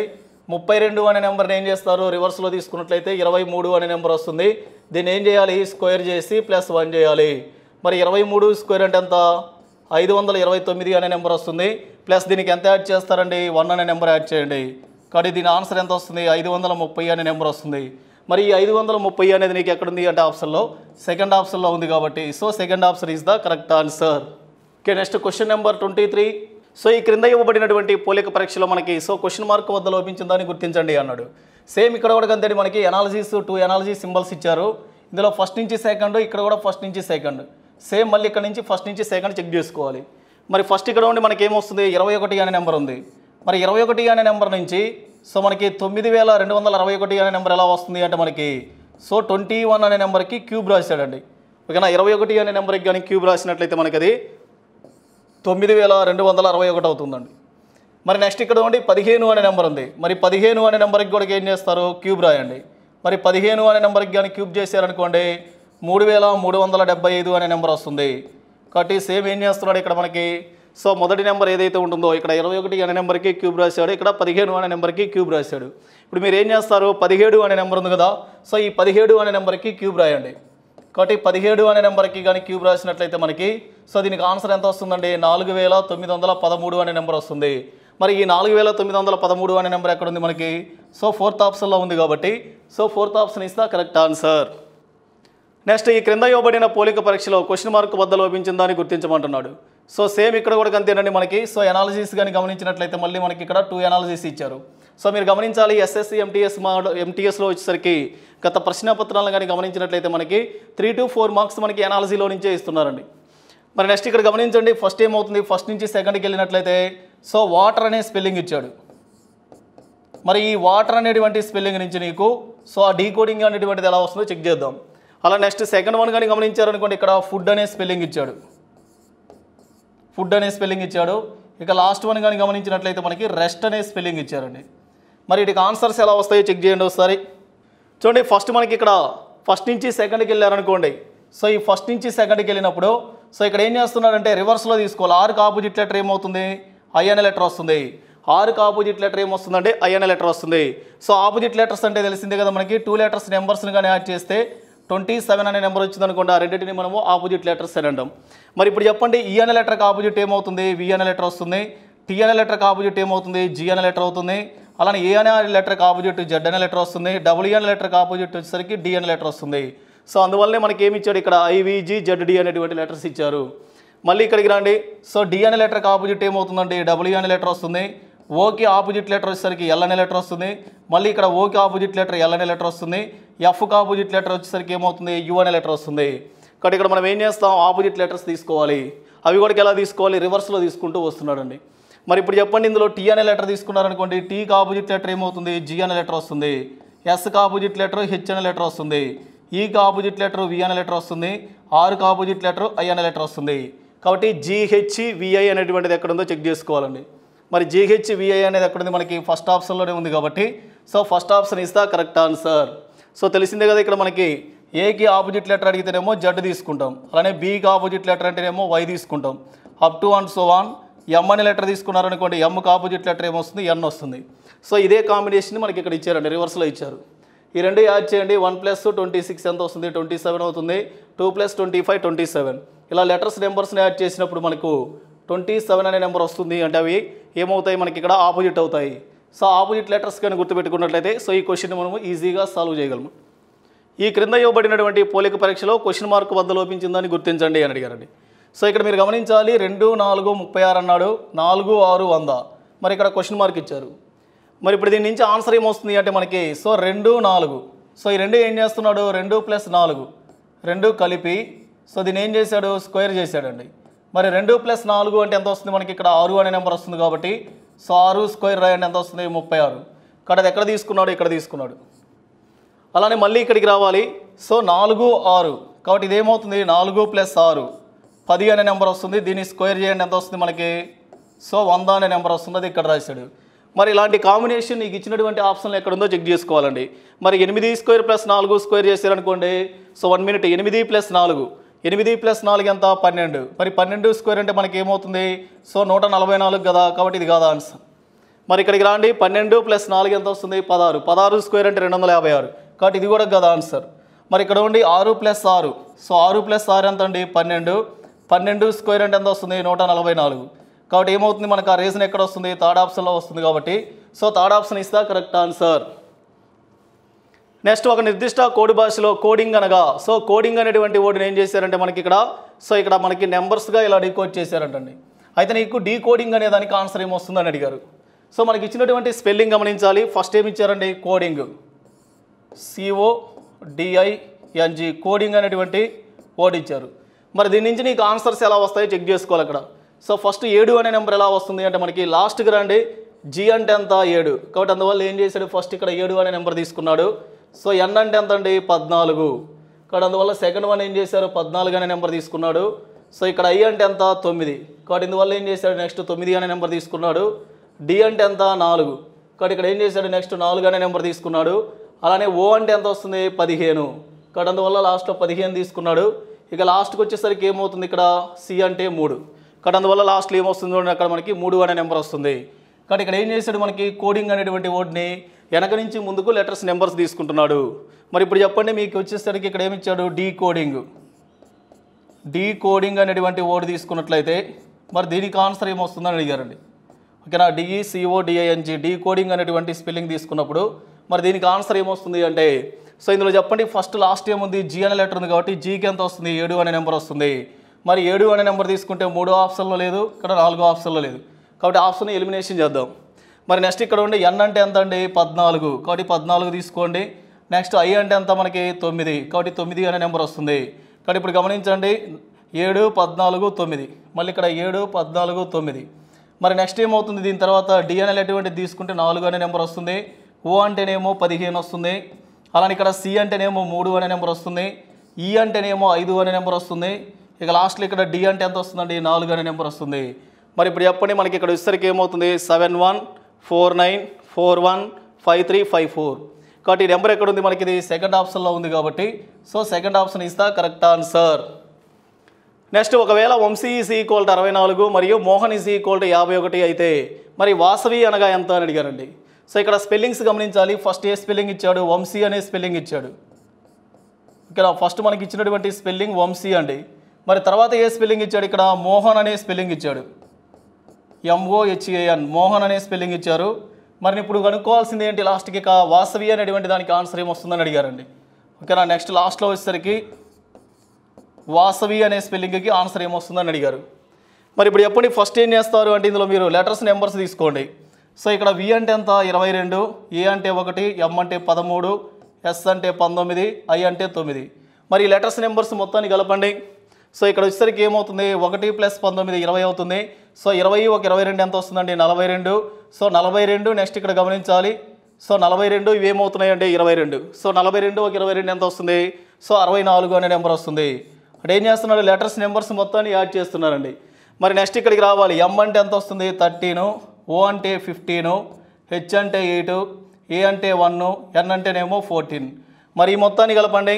సో ఇక్కడ మీరు గమనించాలండి 13 + ఒక 15 ఎంత వస్తుందండి ఇక్కడ 28, 28 + ఒక 8 36. సో నెక్స్ట్ 37, 41, 41 కాబట్టి ఈ మొత్తాన్ని కలిపినట్లయితే ఎంత వస్తుంది ఆన్సర్ 51 అనే నెంబర్ వస్తుంది. మరి నెక్స్ట్ ఇది అయిపోయిన తర్వాత ఇక లాస్ట్కి ఇక్కడికి రావాలి. సో ఇక్కడ స్పెల్లింగ్ ఏంటి అంటే వాసవి అనే స్పెల్లింగ్ ఇచ్చాడండి. కాబట్టి V అంటే ఎంత 22, A అంటే 1, S అంటే 19, మళ్ళీ A అంటే 1, V అంటే 22, ఇక్కడ I అంటే ఎంత వస్తుంది 9 మరి మొత్తం కలపండి. సో ఇక్కడ ఉండి 22 + 22 ఎంత వస్తుందండి 44, 44 + ఒక 20 ఎంత అండి 44 + ఒక 20 ఎంత 64, 64 మళ్ళీ ఇక్కడ ఒక 10 ఎంత వస్తుంది టోటల్గా 74 అనే నెంబర్ వస్తుంది. మరి ఈ 74 అనే నెంబర్ నీకు ఇచ్చిన ఆప్షన్లు ఎక్కడ ఉందో చెక్ చేసుకోండి. సో 74 అనేది ఎక్కడ ఉందండి ఫస్ట్ ఆప్షన్లోనే ఉంది కాబట్టి so first option is the correct answer. So question number 28 మీరు గమనించండి. ఒక నిర్దిష్ట కోడ్ భాషలో బ్లడ్ అనగా సో బ్లడ్ అనేటువంటి లెటర్స్ని ఏం చేశారండి మనకి ఇలా డీకోడ్ చేశాడు. అలా నెక్స్ట్ రిలేషన్స్ అనేటువంటి స్పెల్లింగ్ని ఇలా డీకోడ్ చేశాడు. మరి నీకు కావాల్సింది ఏంటి ఇక్కడ డైరెక్షన్ అనేటువంటి దానికి ఆన్సర్ ఏమొస్తుందని అడిగారండి. సో ఫస్ట్ స్పెల్లింగ్ గమనించండి మనకి బ్లడ్ అనే స్పెల్లింగ్ ఇచ్చాడు. సో బ్లడ్ అనేటువంటి స్పెల్లింగ్ ఇచ్చేసి సో దాన్ని ఏం రాశాడంటే ఇక్కడ మనకి EORRG అని రాశారు. మరి నెక్స్ట్ తర్వాత గమనించాలి రిలేషన్స్ అనే స్పెల్లింగ్ ఇచ్చాడు RELATIONS రిలేషన్స్ అనే స్పెల్లింగ్ ఇచ్చేసి దీన్ని ఏం రాశాడు అంటే UHODWLRQV అని రాశారు. మరి ఇక్కడ ఉండి ఒకసారి రీజన్ గమనించండి. సో ఈ రీజన్ కానీ గమనించారనుకోండి, సో బి అనేటువంటి లెటర్స్ నుంచి ఈ అనే లెటర్ రావాలి అంటే ఏం చేయాలి, ఇక్కడ మనకి 3 అనే నెంబర్ కలపాలి, అంతే కదా. 2 + 3 5 అవుతుంది. మరి ఎల్ అంటే 12, 12 + 3 15, ఓ అనే లెటర్ వస్తుంది. సో ఇక్కడ 15 + 3 18, 6 అనే లెటర్ వస్తుంది. మళ్ళీ ఇక్కడ కూడా అంతే, 15 + 3 18, 6 అనే లెటర్ వస్తుంది. 4 + 3 7, కాబట్టి జీ అనే లెటర్ వస్తుంది. మళ్ళీ ఇక్కడ ఉండి 18 + 3 ఎంత వస్తుందంటే 21 అంటే యు అనే లెటర్ వస్తుంది. 5 + 3 8, కాబట్టి హెచ్ అనే లెటర్ వస్తుంది. 12 + 3 15, ఓ అనే లెటర్ వస్తుంది. 1 + 3 4, డి అనే లెటర్ వస్తుంది. టీ అంటే 20, 20 + 3 23, డబ్ల్యూ అనే లెటర్ వస్తుంది. అలానే 9 + 3 ఎంత 12, ఎల్ అనే లెటర్ వస్తుంది. 15 + 3 ఎంత 18, ఆర్ అనే లెటర్ వస్తుంది. సో ఎన్ అంటే ఎంత 14 + 3 17, క్యూ అనే లెటర్ వస్తుంది. సో ఎస్ అంటే 19 + 3, సో 22, కాబట్టి వి అనే లెటర్ వస్తుంది. కాబట్టి మనకి ఏం చేస్తున్నాడు, లెటర్స్ మధ్య గ్యాప్ తీసుకున్నట్లయితే మనకి 3 అనే నెంబర్ వస్తుంది.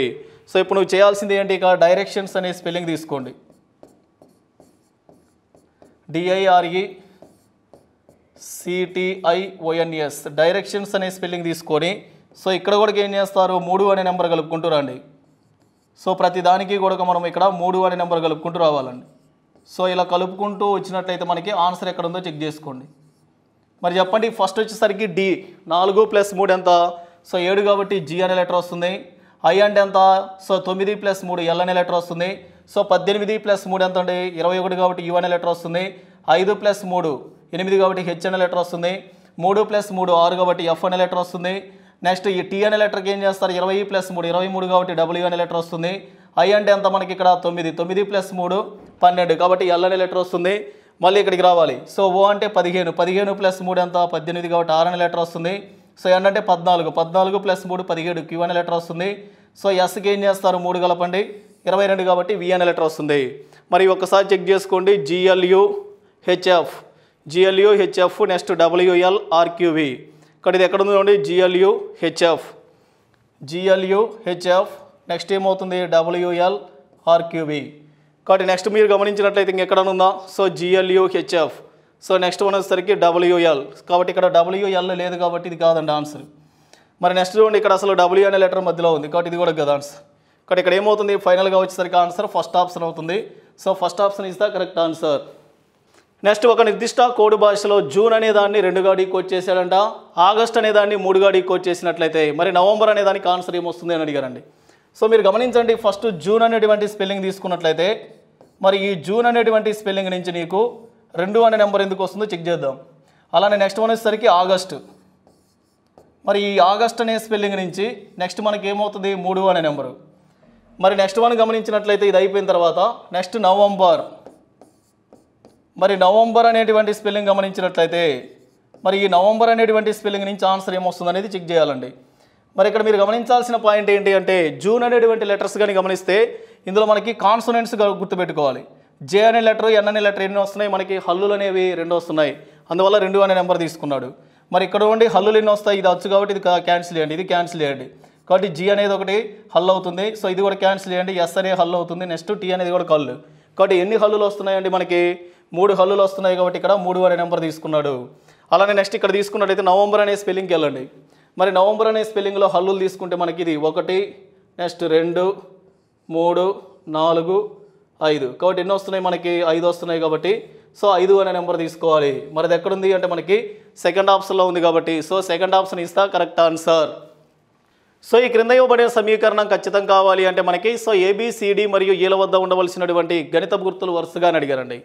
సో ఫస్ట్ మీరు ఏం చేస్తారు అంటే ఫస్ట్ ఆప్షన్ తీసుకుందామండి. ఫస్ట్ ఇక్కడ ఇంటూ అనే సింబల్ ఉంది, నెక్స్ట్ డివైడెడ్ బై, తర్వాత ఏమవుతుంది ప్లస్, తర్వాత మైనస్, తర్వాత మైనస్. మరి ఇప్పుడు చెప్పండి దీనికి ఆన్సర్ ఎంత రావాలి, 104 అనే నెంబర్ వస్తుందా లేదా అంటే, సో ఇక్కడ మీరు గమనించాలంటే ఇక్కడ ఇంటూ చేశాడు. మరి ఇంటూ చేశాడంటే ఈ 2 నెంబర్స్లో ఏదో ఒకటి గ్యారెంటీగా 9వ ఎక్కంతో పోవాలి, ఎందుకంటే డివైడెడ్ బై ఉంది కాబట్టి. మరి ఇది పోతుందంటే పోదు, కాబట్టి ఇది ఆన్సర్ కాదండి. మరి ఇది కానప్పుడు ఏం చేస్తారు, మళ్ళీ సెకండ్ ఆప్షన్కి వెళ్దాం.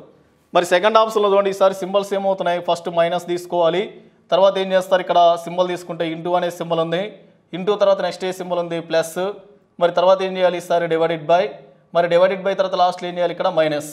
మరి ఇప్పుడు చెప్పండి ఆ ఈక్వేషన్ ఏమవుతుంది అంటే మనకి ఇక్కడ సో 38, ఏ సింబల్ ఉందండి -17, తర్వాత ఏం చేయాలి ఇంటూ 9, మరి ఇంటూ 9 తర్వాత నెక్స్ట్ ఏ సింబల్ వస్తుంది ప్లస్ సింబల్ తీసుకోండి, నెక్స్ట్ 117, తర్వాత ఏమవుతుంది డివైడెడ్ బై 13, ఇక లాస్ట్లో ఇక్కడ ఏమవుతుంది -94. మరి దీని ఆన్సర్ 104 అనే నెంబర్ వస్తుందో లేదో చెక్ చేద్దాం. మరి ఇలా ఇచ్చినప్పుడు ఏం చేస్తారు అంటే ఫస్ట్ మనము బ్రాకెట్లో ఆన్సర్ చేయాలి కదా. సో ఇక్కడ 38, నెక్స్ట్ ఇక్కడ ఎంత ఉందని మనకి 17. మరి ఈ రెండింటికి ఏం చేయాలి, ఫస్ట్ నువ్వు డిఫరెన్స్ కట్టాలి. మరి డిఫరెన్స్ కట్టారనుకోండి దీనికి ఆన్సర్ ఎంత వస్తుంది 21 అనే నెంబర్ వస్తుంది. మరి ఇది అయిపోయిన తర్వాత నెక్స్ట్ ఏం చేయాలి మీరు, సో ఇక్కడ మనకి బాడ్మాస్ అనేటువంటి రూల్ యూజ్ చేయాలి కాబట్టి ఇక్కడ BODMAS బాడ్మాస్ అనే రూల్లో బ్రాకెట్ కంప్లీట్ అయిపోయింది. OF ఆఫ్ అనేది ఎక్కడా లేదు కాబట్టి ఇక మనము చేయాల్సిన అవసరం లేదండి. Next D for division. మరి డివిజన్ అంటే ఏదంటే ఇక్కడ 117 అనే నెంబరు, సో 13 ఏకం ఎన్నిసార్లు పోతుంది 9 సార్లు పోతుంది. మరి దాని తర్వాత ఏం చేస్తారు, మళ్ళీ ఇక్కడ మల్టిప్లికేషన్ చేయాలి. మరి మల్టిప్లికేషన్ చేయాలి అంటే చూడండి ఈసారి ఈక్వేషన్ ఈ రెండే కదా మల్టిప్లికేషన్ చేయాల్సింది. మరి ఇప్పుడు చెప్పండి 21 అనే నెంబర్ని సో ఇంటూ 9 చేశారనుకోండి, సో దీని ఆన్సర్ ఎంత వస్తుంది 189 వస్తుంది. కానీ ఇప్పుడు చెప్పండి దీనికి ఆన్సర్ ఎంత వస్తుందంటే ఇక్కడ 189. సో దీని తర్వాత ఏముంది ప్లస్ ఇది ఎంత వస్తుంది 9 మైనస్ 94. మరి ఇప్పుడు చెప్పండి 189 అనే నెంబర్కి 9 అనే నెంబర్ కలిపారనుకోండి, సో అప్పుడు ఎంత వస్తుందండి ఇది మనకి సో 198. ఓకేనా, 198లో నుంచి మీరు ఏం చేస్తారు 94 అనే నెంబర్ తీసేయండి. మరి తీసేయడం వల్ల ఎంత వస్తుంది ఆన్సర్ మనకి 104 అనే నెంబరే వస్తుంది కదా. కాబట్టి అందువల్ల మనకు ఆన్సర్ ఎక్కడ వస్తుంది, అది సెకండ్ ఆప్షన్లో వస్తుంది. కాబట్టి second option is the correct answer. Next ఈ క్రింద ఇవ్వబడినటువంటి ప్రశ్నలో మనకి సో 3 ప్రవచనాలు మరియు 2 నిర్ధారణలు కలవు. సో మీరు గమనించాలి ప్రవచనాలు నిర్ధారణలు. సో ఎన్ని ఉన్నాయండి మనకు అక్కడ 3 ప్రవచనాలు మరియు 2 నిర్ధారణలు ఉన్నాయి. ఇచ్చినటువంటి 3 ప్రవచనాలను నిజమని నమ్మి సో క్రింద ఇచ్చినటువంటి నిర్ధారణల నుండి ప్రవచనాల్లో తర్కబద్ధమైన సంబంధం గల నిర్ధారణలు ఎన్నుకోండి అని అడిగారు. సో ఫస్ట్ మీరు ఏం చేయాలంటే వెన్ డయాగ్రామ్ డ్రా చేయాలి. కొన్ని ఏలు ఏమవుతున్నాయి బీలు అవుతున్నాయి అన్నాడు. కాబట్టి కొన్ని ఏలు బీలు అవుతున్నాయి అంటే ఎలా తీసుకుంటామండి, కొన్ని ఏలు బీలు అవుతున్నాయి అన్నాడు. తర్వాత ఏమవుతున్నాయి కొన్ని బీలు సీలు అవుతున్నాయి అన్నాడు. కాబట్టి బీలు సీలు అనేటువంటి ఇలా తీసుకుంటాం. మళ్ళీ ఏమంటున్నాడు కొన్ని సీలు అనేవి డీల్ అవుతున్నాయి. మరి కొన్ని సీలు డీల్ అవుతున్నాయి అంటే ఇలా తీసుకుంటాం. మరి దీనిలో నుంచి నువ్వు ఇక్కడ ఇవ్వాల్సినటువంటి కన్క్లూజన్ ఏంటి, సో మీరు ఇక్కడ గమనించాలండి బీకి డీకి, ఇక్కడ కూడా బీకి డీకి. మరి బీకి డీకి మధ్య రిలేషన్ ఇవ్వాలి అంటే సో ఈ రెండింటి మధ్య రిలేషన్ నీకు తెలుస్తుందా తెలియదా అంటే సో ఇక్కడ ఏమవుతుంది అంటే చూడండి ఏకి బీకి మధ్య కొన్ని అనేటువంటిది వస్తుంది, బీకి సికి మధ్య కొన్ని అనే సంబంధం వచ్చింది, సికి డీకి మధ్య కూడా ఏమవుతుంది మనకి కొన్ని అనే సంబంధం వచ్చింది. మరి ఇలా ఇచ్చినప్పుడు మనకి బీకి డీకి మధ్య వచ్చేటువంటి రిలేషన్ ఏమవుతుంది అంటే మనకి సో మీరు ఇక్కడ గుర్తుపెట్టుకోవాలండి బీకి డీకి మధ్య వచ్చేటువంటి రిలేషన్ ఏమంటుంది అంటే మనకి దాన్ని పాసిబిలిటీ రిలేషన్ అని అంటాం. పాసిబిలిటీ రిలేషన్ అన్నప్పుడు ఏమవుతుంది అంటే మనకి సమ్ అని వస్తుందండి లేదా నో అని వస్తుంది. మరి సమ్ అంటే ఏంటి తెలుగులో మనకి కొన్ని బీలు అనేవి గ్యారంటీగా ఏమవుతాయి డీల్ అవుతాయి అని వస్తుంది. నో అంటే ఏంటి అసలు కాదు లేదు అంటే ఏ బీ కూడా డీ కాదు అని, ఓకేనా, కాదు లేదు అనే పదం వస్తుంది. అంటే ఈ రెండిట్లో ఏదో ఒకటి వస్తుంది. అలా వచ్చిందనుకుని దాన్ని ఏమంటాం మనము సో ఇక్కడ వచ్చేసరికి 1 లేదా 2. మీరు గమనించాలండి ఏ బీ కూడా డీ కాదు అన్నాడు, కొన్ని బీలు డీల్ అవుతాయి అన్నాడు. అంటే 1 కరెక్ట్ కావచ్చు లేదా 2 కరెక్ట్ కావచ్చు. అందువల్ల ఏమవుతుంది నిర్ధారణ 1 లేదా 2 అనుసరిస్తాయి అనేది ఎక్కడుంది మనకి సో థర్డ్ ఆప్షన్లో ఉంది. కాబట్టి so third option is the correct answer. Next ABCDE మరియు F అనే 6 మంది వ్యక్తులు విభిన్న యుక్తులు కలిగి ఉన్నారు. సో నెక్స్ట్ ఇక్కడ గమనించాలి F కన్నా పొడవైన మరియు B కన్నా పొట్టివాడు D, C కన్నా పొడవైన మరియు E కన్నా పొట్టివాడు A. F అనేవాడు అందరికంటే పొట్టివాడు, అయితే అందరికన్నా పొడవైన వ్యక్తి ఎవరు అని అడిగారండి. సో ఇక్కడ మీరు ఎంతమంది ఉన్నారు మొత్తం 6 ఉన్నారు కాబట్టి సో 1 2 3 4 5 6 అనే నెంబర్స్ తీసుకోండి. మరి ఇలా తీసుకున్న తర్వాత ఏం చేస్తారు అంటే సో ఒకసారి కండిషన్స్ గమనించాలి. సో ఇందులో వచ్చేసరికి ఏమవుతుంది ఈ కన్నా పొడవైన మరియు B కన్నా పొట్టివాడు D అంట. సో ఈ అనేటువంటి వ్యక్తి ఎవరైతే ఉంటున్నాడో సో అతనికంటే పొడవైన వాడు ఈ D అనే వ్యక్తి. మరి ఎవరికంటే పొట్టివాడు B కంటే పొట్టివాడు. కాబట్టి ఈ రిలేషన్ ఏం చేస్తాము అంటే పొట్టివాడిని కింద తీసుకుంటున్నాను, పొడవైన వాడిని పైన తీసుకోండి. సో అప్పుడు నీకు ఈజీగా వస్తుంది. మళ్ళీ తర్వాత చూడండి C కన్నా పొడవైన మరియు E కన్నా పొట్టివాడు A అన్నాడు. సో C అనేటువంటి వ్యక్తి ఎవరైతే ఉంటారో ఈ C కంటే కూడా సో ఎవరంటే ఇక్కడ మనకి మాట్లాడుతుంది A అనే వ్యక్తి గురించి మాట్లాడాడు. సో C అనేటువంటి వ్యక్తి కన్నా కానీ పొడవైన వాడు, అలానే ఎవరికంటే పొట్టివాడు ఇంకా ఇక్కడ మనకి E అనే వ్యక్తి కంటే పొట్టివాడు. సో ఇలా ఇచ్చాడు రిలేషన్. మరి ఇప్పుడు చెప్పండి ఈ రెండిట్లో ఏమవుతుంది కామన్గా మనకి E అనే లెటర్ ఉంది కాబట్టి సో ఇప్పుడు ఏమవుతుంది మనకి సో C పైన A తీసుకోవాలి, A పైన E తీసుకోవాలి, E పైన D, E తర్వాత ఏమవుతుంది B అనే వ్యక్తిని తీసుకుంటాం. మరి ఇక్కడ ఉండి ఇంకా ఏమన్నాడు F అనే వ్యక్తి అందరికంటే పొట్టివాడు. సో F అనే వ్యక్తి అందరికంటే పొట్టివాడు అంటే 6వ స్థానంలో వస్తాడు. మరి 6వ స్థానంలో వస్తే మిగతా 5 స్థానాలు గమనించండి. సో పైన ఎవడొస్తున్నాడు B అనే వ్యక్తి వస్తున్నాడు, B కింద D వస్తాడు, D కింద E అనే వ్యక్తి వస్తాడు. సో ఈ తర్వాత నెక్స్ట్ ఇక్కడ A అనే వ్యక్తి, నెక్స్ట్ C అనే వ్యక్తి. కాబట్టి వీళ్ళందరూ కూడా ఏమవుతారు, పొడవు నుంచి పొట్టి వరకు మనం ఇలా తీసుకుంటాం కాబట్టి. సో ఇప్పుడు ఒకసారి క్వశ్చన్ గమనించాలండి. అయితే అందరికన్నా పొడవైన వ్యక్తి ఎవరు అని అడిగాడు. మరి పొడవైన వ్యక్తి అంటే ఒకటో స్థానంలో ఎవరున్నారు ఇక్కడ మనకి? సో బి అనే వ్యక్తి ఉన్నారు కాబట్టి మనకి second option is the correct answer. ఓకేనా, సెకండ్ ఆప్షన్ అనేది మనకి కరెక్ట్ ఆన్సర్ అవుతుంది. నెక్స్ట్ ABCDEF GH మరియు I అనేటువంటి 9 మంది స్నేహితులు ఒక వరుసలో నిలబడి ఉత్తర దిశ వైపు అభిముఖంగా ఉన్నారు. అందులో A మరియు Dలు ఆ వరుస చివరన ఉన్నారు అని ఇచ్చేసారండి. సో ఇప్పుడు మనకు వచ్చేసరికి ఒక వరుస తీసుకోండి. సో ఈ వరుసలో మొత్తం ఎంతమంది ఉన్నారు మనకి? ఇక్కడ వచ్చేసరికి 9 మంది వ్యక్తులు ఉన్నారని ఇచ్చేసారండి. మరి ఆ 9 మంది వ్యక్తులు ఉన్నారు అన్నప్పుడు మీరు ఏం చేస్తారు, ఇక్కడ యారో సింబల్స్ తీసుకోవాలి. ఎన్ని తీసుకుంటారు? మొత్తం 9 తీసుకోండి. మరి ఈ 9 యారో సింబల్స్ కూడా ఏం చేస్తారు అంటే మనకి ఉత్తరం వైపు చూపించాలి కదా, కాబట్టి ఇలా ఉత్తరం వైపు తీసుకోండి. మరి ఉత్తరం వైపు తీసుకున్న తర్వాత మీరు గుర్తుపెట్టుకోవాల్సింది ఏంటి అంటే, మరి ఉత్తరం వైపు చూస్తున్నప్పుడు మనకి ఎడం చెయ్యి అంటే ఏమవుతుంది, ఇటు సైడ్ వస్తుంది, ఇటు సైడ్ ఏమవుతుంది, కుడివైపు వస్తుంది. ఓకేనా, ఇదేమో ఎడమ వైపు అవుతుందండి, సో ఇదేమో కుడివైపు అవుతుంది. మరి ఈ 9 మంది వ్యక్తులను కానీ మనం ఇక్కడ అరేంజ్మెంట్ కానీ చేయగలిగినట్లయితే సో అప్పుడు మనకి క్వశ్చన్కి ఆన్సర్ ఈజీగా వస్తాయి. మరి ఇప్పుడు చెప్పండి, ఫస్ట్ వన్ వచ్చేసరికి ఏమవుతుంది అయితే, సో అందులో వచ్చేసరికి A మరియు Dలు వచ్చేసరికి ఆ వరుసలో చివరన ఉన్నారు అన్నాడు. సో మీరు గుర్తుపెట్టుకోవాలండి, ఫస్ట్ పాయింట్ ఏంటి అంటే మనకి A మరియు Dలు ఎవరైతే ఉంటున్నారో వాళ్ళు గ్యారెంటీగా వరుసలో చివర వస్తారన్నారు. మరి చివర అంటే ఎడమవైపు చివర ఎవరు ఉన్నారు, కుడివైపు చివర ఎవరు ఉన్నారో తెలుసుకోవాలండి. మరి అది తెలుసుకోవాలి అంటే మళ్ళీ మనకి క్లూ ఇక్కడ ఉంది. సో ఇక్కడ ఉండి Aకి కుడివైపు ఎవరున్నారంట, సో I అనే వ్యక్తి ఉన్నాడు. ఓకేనా, ఇక్కడ ఏకి I కుడివైపున కలరు అన్నాడు. మరి ఏకి I కుడివైపున ఉన్నాడు అంటే సో ఇప్పుడు A అనే వ్యక్తి ఏమవుతాడు, గ్యారెంటీగా ఎడమవైపు చివరి రావాలి. కాబట్టి ఇక్కడ ఏమవుతాడు, A అనే వ్యక్తి వస్తాడు. సో లాస్ట్కి వచ్చేసరికి ఇక్కడ D అనే వ్యక్తి వస్తారు. కాబట్టి ఇక్కడ మనకి క్లూస్ ఏవైతే ఉంటున్నాయో దాన్ని బట్టి మనం అరేంజ్ చేసుకోవాలండి. మళ్ళీ చూడండి, మళ్ళీ ఏమవుతుంది, A మరియు Iకి మధ్యలో వచ్చేసరికి ముగ్గురు వ్యక్తులు కలరు అన్నాడు. ఓకేనా, ఏకి మరియు Iకి మధ్యలో గ్యారెంటీగా ముగ్గురు వ్యక్తులు కలరు అంటే సో A అనే వ్యక్తి ఆల్రెడీ ఇక్కడ ఉన్నారు కాబట్టి 1 2 3 4. కాబట్టి ఇక్కడ ఏ ప్లేస్లో వస్తారు మనకి, సో ఇక్కడ ఎడమవైపు నుంచి తీసుకున్నట్టయితే మనకి సో ఏకి ఇక్కడ గమనించాలి, ఏకి ఐకి మధ్యలో ముగ్గురు రావాలి, 1 2 3. కాబట్టి ఈ 3 యారో సింబల్స్ వదిలేసి తర్వాత తీసుకోండి. సో ఆ పాయింట్ అయిపోయింది. కాబట్టి ఇక్కడ మీరు ఏం చేస్తారు, 1 by 1 ఈ పాయింట్స్ ఏవైతే ఉన్నాయో మొత్తం కూడా కంప్లీట్ చేసుకుంటూ వెళ్ళాలండి. మరి తర్వాత చూడండి ఏమన్నాడు, ఐకి తక్షణం పొరుగున ఉన్నటువంటి వ్యక్తులు ఎవరంట, H మరియు Cలు అంట. సో ఇక్కడ మీరు గమనించినట్లయితే I అనే వ్యక్తి ఎవరైతే ఉన్నారో వాళ్ళకి తక్షణం పొరుగున ఉన్నటువంటి వ్యక్తులు H మరియు Cలు అన్నారు. ఓకేనా, H మరియు C అనే వ్యక్తులు ఉన్నారంట. మరి తర్వాత ఇంకా ఏమన్నాడు చూడండి, సో ఇక్కడ వచ్చేసరికి Cకి కుడివైపు రెండవ స్థానంలో F కలడు. మరి Cకి కుడివైపు రెండవ స్థానంలో F కలడు అన్నప్పుడు మరి ఇక్కడ మీరు కానీ ఇక్కడ C తీసుకున్నారనుకోండి 1 2. కాబట్టి ఏమవుతుంది, కుడివైపు రెండవ స్థానంలో ఇక్కడ F వస్తాడు. కానీ ఇక్కడ ఏమవుతుంది, HCలు అనే వాళ్ళు గ్యారెంటీగా ఎలా ఉండాలి, సో ఈ I అనే వ్యక్తికి పక్కనే ఉండాలి కాబట్టి సో ఇప్పుడు C అనే వ్యక్తి గ్యారెంటీకి ఇక్కడ వస్తారండి, ఇక్కడేమో H అనే వ్యక్తి వస్తారు. ఇప్పుడు C అనే వ్యక్తికి ఏమవుతున్నారు, కుడివైపు రెండవ స్థానంలో F. కాబట్టి కుడివైపు రెండవ స్థానంలో అంటే F అనే పర్సన్ ఇక్కడ వస్తారు. కాబట్టి ఈ అరేంజ్మెంట్ ఏదైతే ఉందో దీన్ని మనము సో కరెక్ట్గా సెట్ చేయాలి. మరి తర్వాత చూడండి, Hకి ఎడమవైపు రెండవ స్థానంలో ఎవరు ఉన్నారు, E అనే వ్యక్తి ఉన్నారు.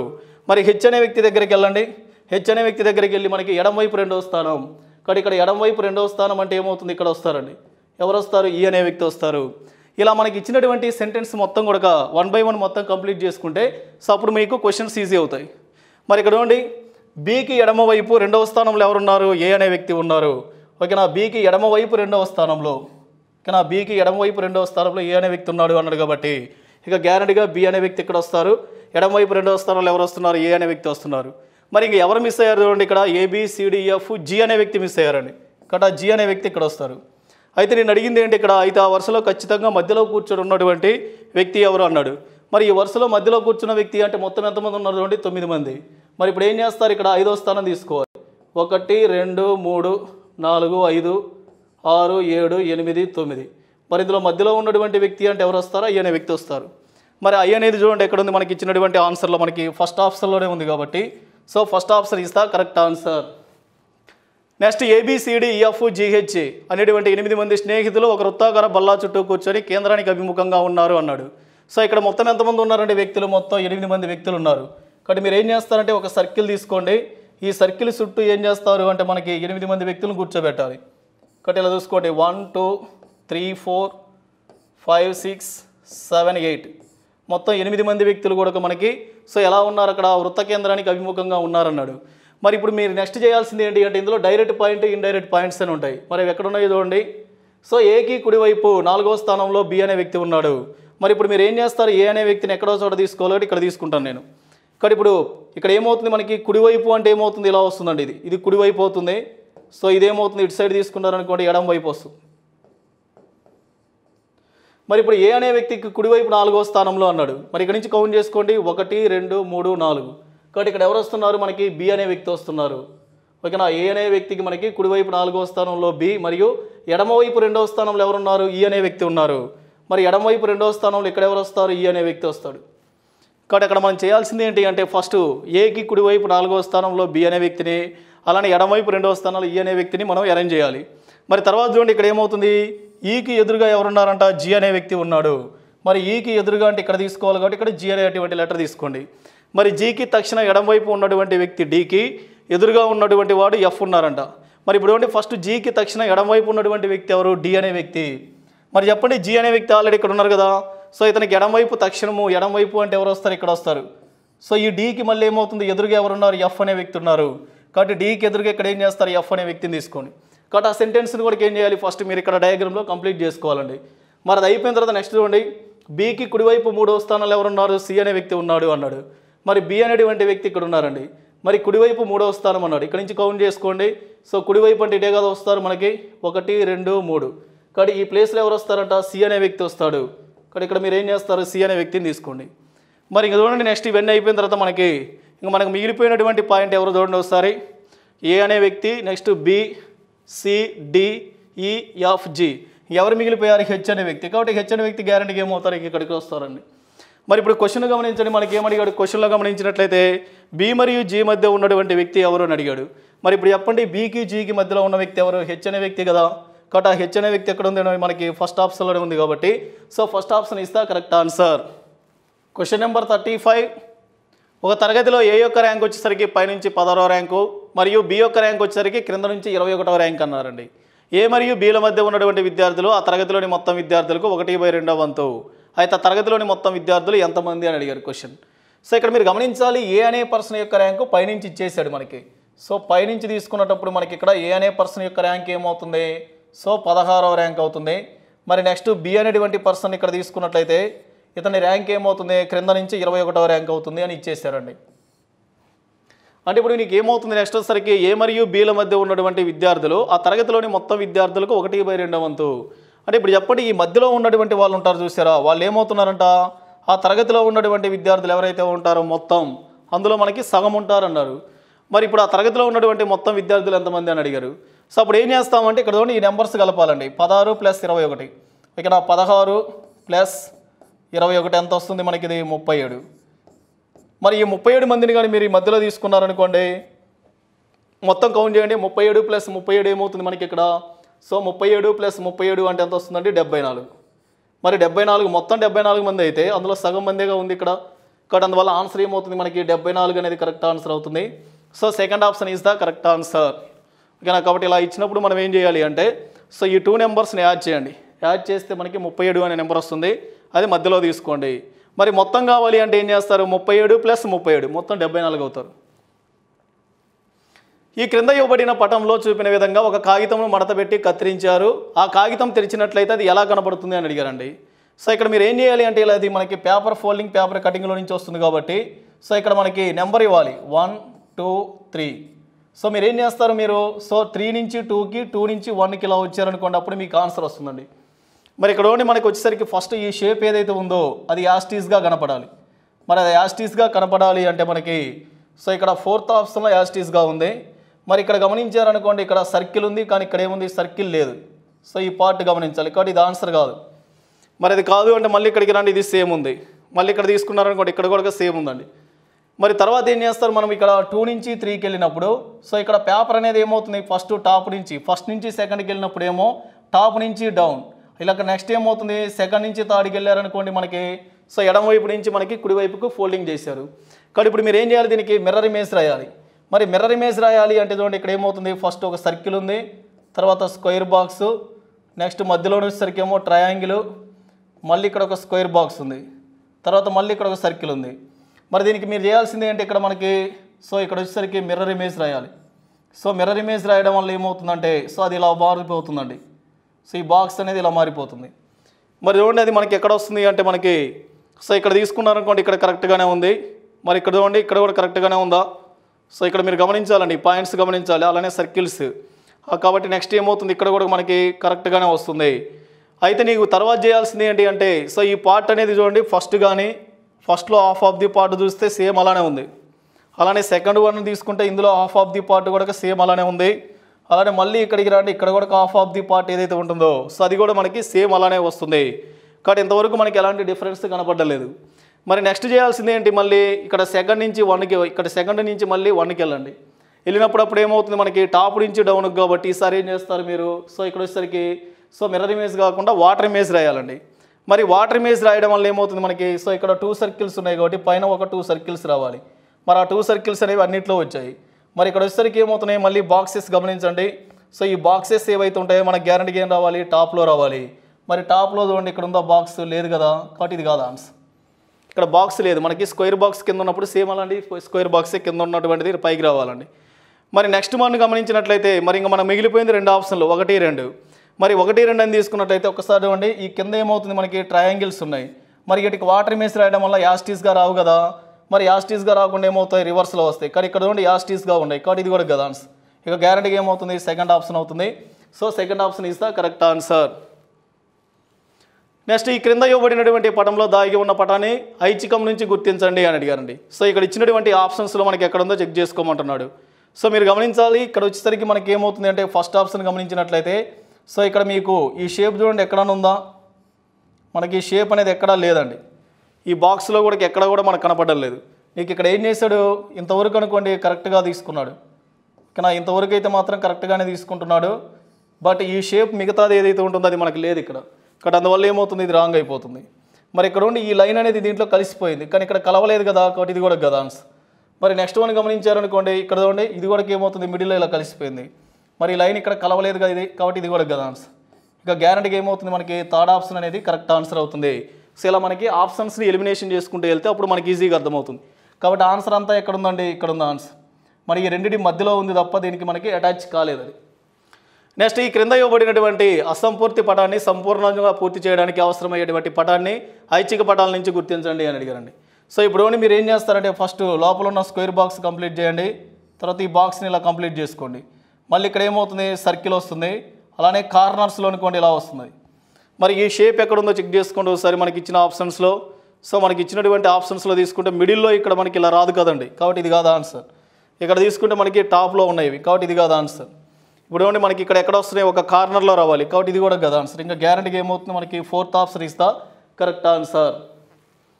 నెక్స్ట్ ఈ క్రింద ఇవ్వబడినటువంటి పదాన్ని దర్పణంలో చూసినప్పుడు ఏర్పడే ప్రతిబింబాన్ని గుర్తించండి అని అడిగాడు. సో మనకి ఇచ్చిన స్పెల్లింగ్ ఏంటంటే ఇక్కడ వంశీ అనే స్పెల్లింగ్ ఇచ్చాడు, ఇక్కడ VAMSI వంశీ అనే స్పెల్లింగ్ ఇచ్చాడు. ఏం చేయమంటున్నాడు మనకి దర్పణ ప్రతిబింబాన్ని కనిపెట్టమన్నాడు. మరి దర్పణ ప్రతిబింబం అంటే ఏమవుతుంది కుడివైపు అన్నీ కూడా ఎడమవైపుకి వెళ్ళిపోతాయి, ఎడమవైపు ఉన్నవన్నీ కూడా కుడివైపుకి వస్తాయి. కాబట్టి సో ఫస్ట్ ఏం చేయాలి I అనే లెటర్ తీసుకోండి, తర్వాత S అనే లెటర్ ఇలా మారిపోతుందండి. నెక్స్ట్ M అనేది యాస్టీస్గా వస్తుంది, మరి M తర్వాత E అనే లెటర్ తీసుకుంటే అది యాస్టీస్గా వస్తుంది, లాస్ట్లో V అనే లెటర్ యాస్టీస్గా వస్తుంది. మరి అలాంటి ఆన్సర్ ఎక్కడుంది అంటే మనకి థర్డ్ ఆప్షన్లో ఉంది కాబట్టి so third option is the correct answer. Next ఈ క్రింద ఇవ్వబడినటువంటి వరుసాక్షర శ్రేణిలో లోపించిన అక్షర సమూహాన్ని గుర్తించండి అని అడిగారండి. సో ఫస్ట్ ఇక్కడ మీరు గమనించాలి M అనే లెటర్ ఇచ్చారు, నెక్స్ట్ N, తర్వాత E అనే లెటర్స్ ఇచ్చారు. మరి ఇక్కడ చూడండి లాస్ట్లో ఏ లెటర్ ఉంది E అనే లెటర్ ఉంది కాబట్టి ఇంతవరకు కట్ చేయండి. కాబట్టి తర్వాత ఏమవుతుంది మళ్ళీ ఇక్కడ మనకి R తర్వాత ఏ లెటర్ రావాలి E అనే లెటర్ రావాలి, మళ్ళీ ఇక్కడ కట్ చేయండి.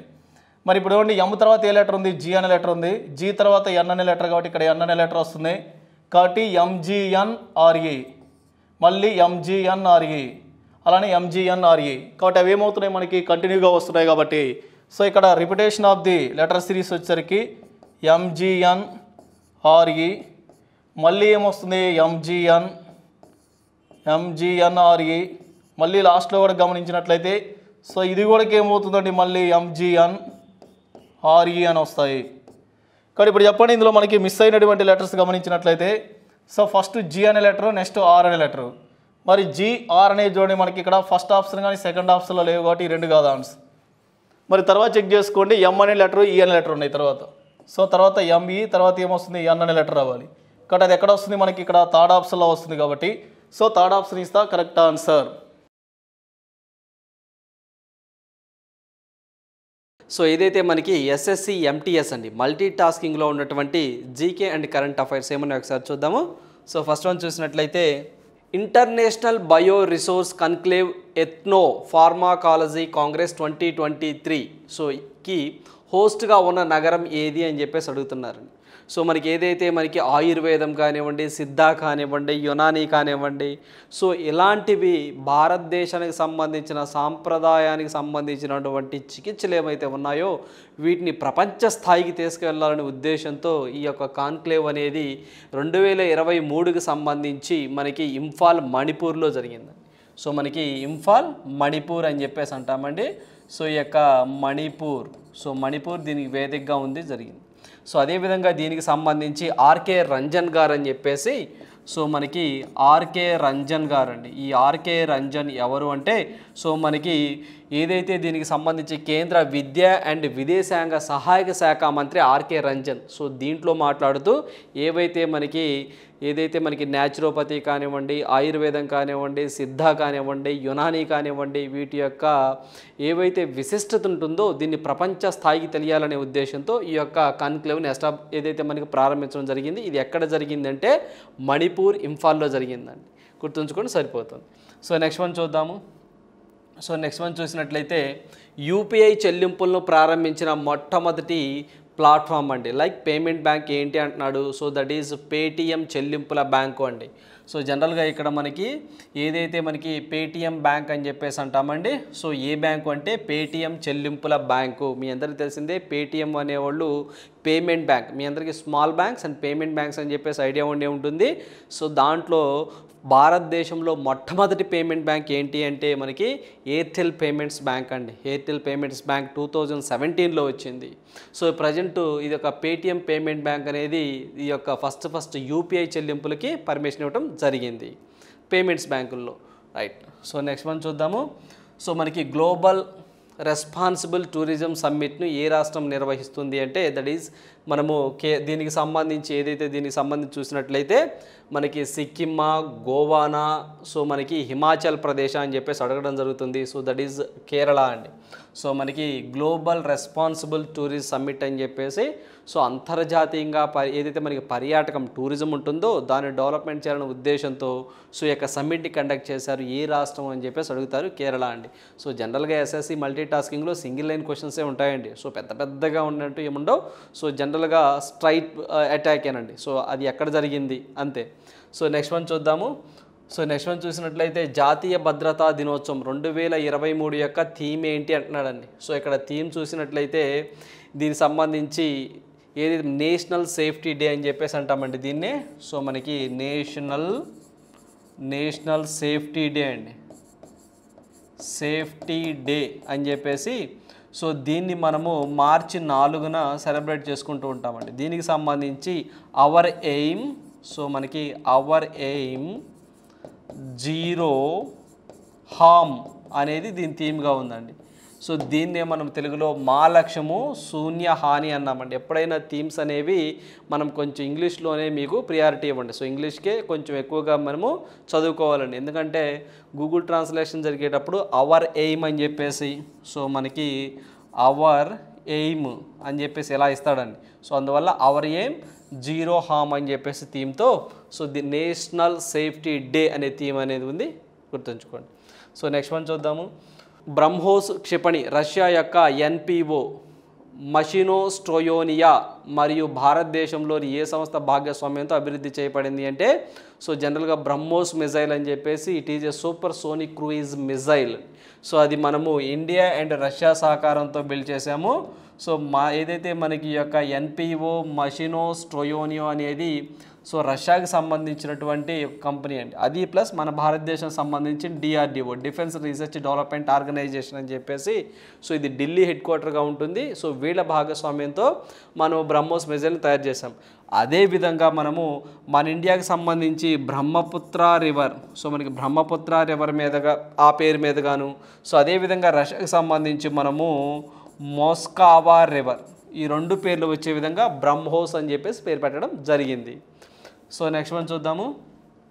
ఆస్కార్ 2023 ఈవెంట్ సందర్భంగా 7 అవార్డులను గెలుచుకున్న చిత్రం ఏది అంటే everything everywhere all at once అని. ఇది అమెరికా మూవీ అండి.